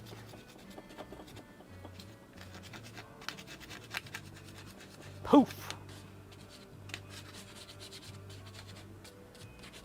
I'm really looking forward to learning about this game. I purposefully have not looked at any videos or any gameplay stuff on this game because I want to be surprised. I mean, I've heard it before on my first Midwest Gaming Classic that I went to. That was at the Sheridan. But yeah, I'm really looking forward to learning about the game and whatnot. I've looked up some of the rules. Yeah, we got some more clear loss from one of these blue arrows.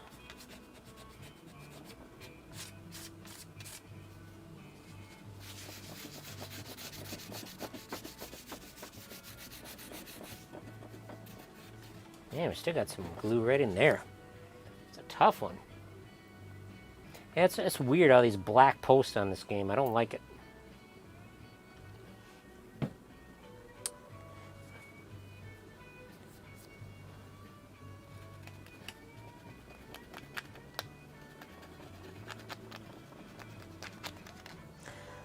Unpredictable playfield inserts make the gameplay more challenging, but the ones that tend to send the ball in the same direction over and over I fix. There you go.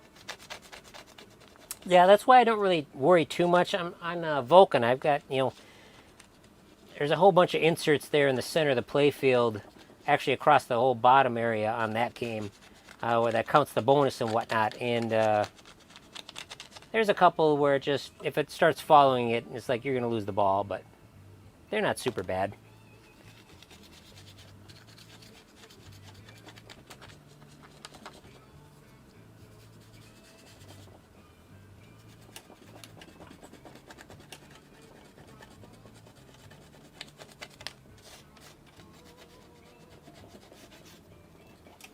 I don't know, maybe just have to work extra hard on this area, I guess, later. Okay.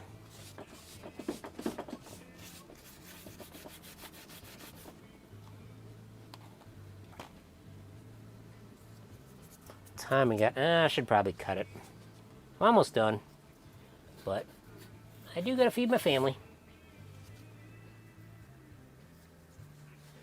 Okay.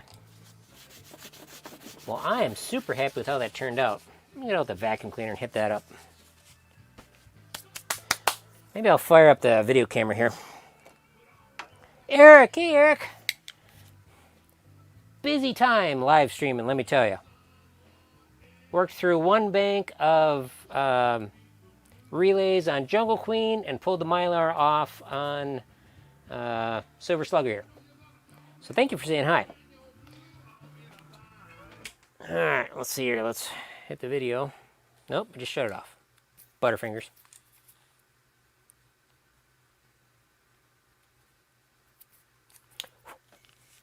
Okay, as you can see here, we have got a ton of flour on the playfield, and it has got all of the adhesive in it.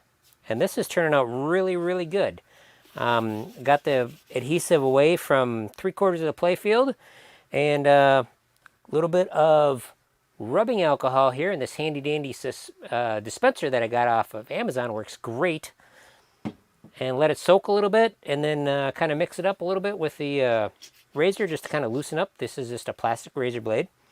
And hit her with a little bit of flour and just picks it up really nice. I'm really happy with how this is working. First time I've done this. So yeah, as soon as I get this all cleaned up, we'll start working on leveling those inserts.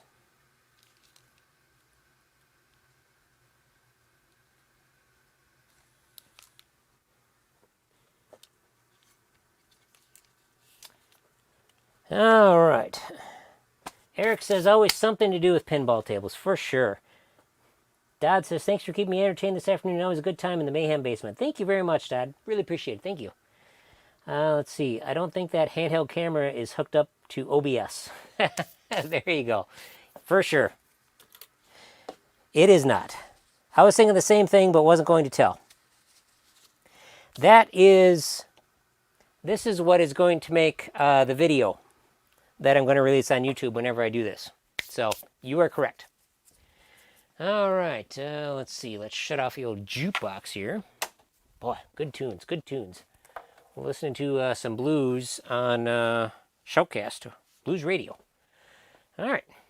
Oh, and I'll show you guys the clamps that I bought.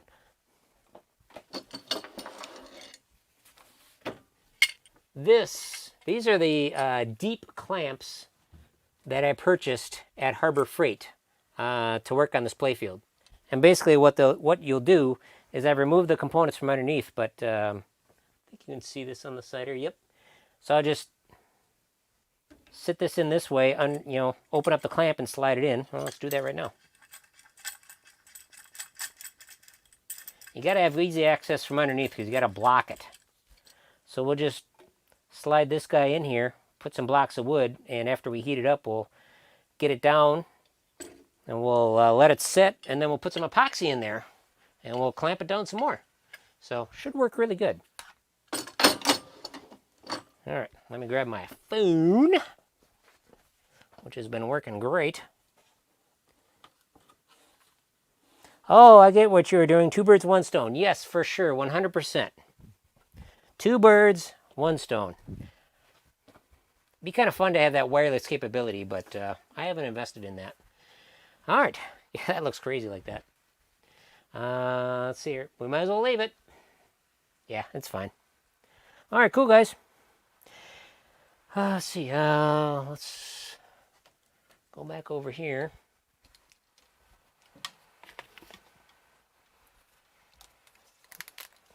Strap you right to the tablet here.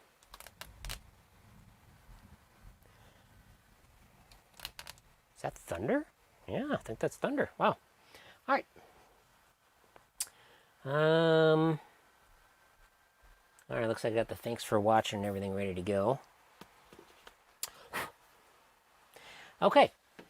Thank you very much for watching, everybody. I don't even know how long I've been on. I don't even recall what time I started. Maybe I've been going 3 hours. I don't know. For some reason I got flour all over everything. But it has been fun. We've worked on that, and we've worked on, for those just joining in, we did 1 whole roll here. This is from Jungle Queen. So we went through 1 whole roll, and we found 1 contact on the AX relay, which is reset completed. That was definitely had been overcurrent through it at one time, or multiple overcurrents. I don't know. Maybe it's just a poor design. And that contact was looking really bad. It was white, and otherwise everything else was perfect. I just had to clean it. So, yeah. Oh, nice Doctor Who shirt. Thank you very much. We'll pull that down here. Knock, knock. Let's see here. What do we got? Who's there? Doctor Who. So, I think I picked that up in Eau Claire. So, want to say thank you, everybody, for watching. Thank you, everybody, for, commenting and chatting and stuff. And got some new names in there. Pepsi1997, that was great to see you. And hope you have a great day. Turn that up a little bit. Hope you have a great rest of your day. And this was really fun. I've wanted to do it for a long time. And I've just finally had enough time to sit down. Because I only do it if I've got a full hour at least to do this stuff. So it's been a lot of fun. So, thank you very much, everybody. I'm signing off. We're going to play the end tune, and I'll be in the chat at the end, but have fun. Let's see here.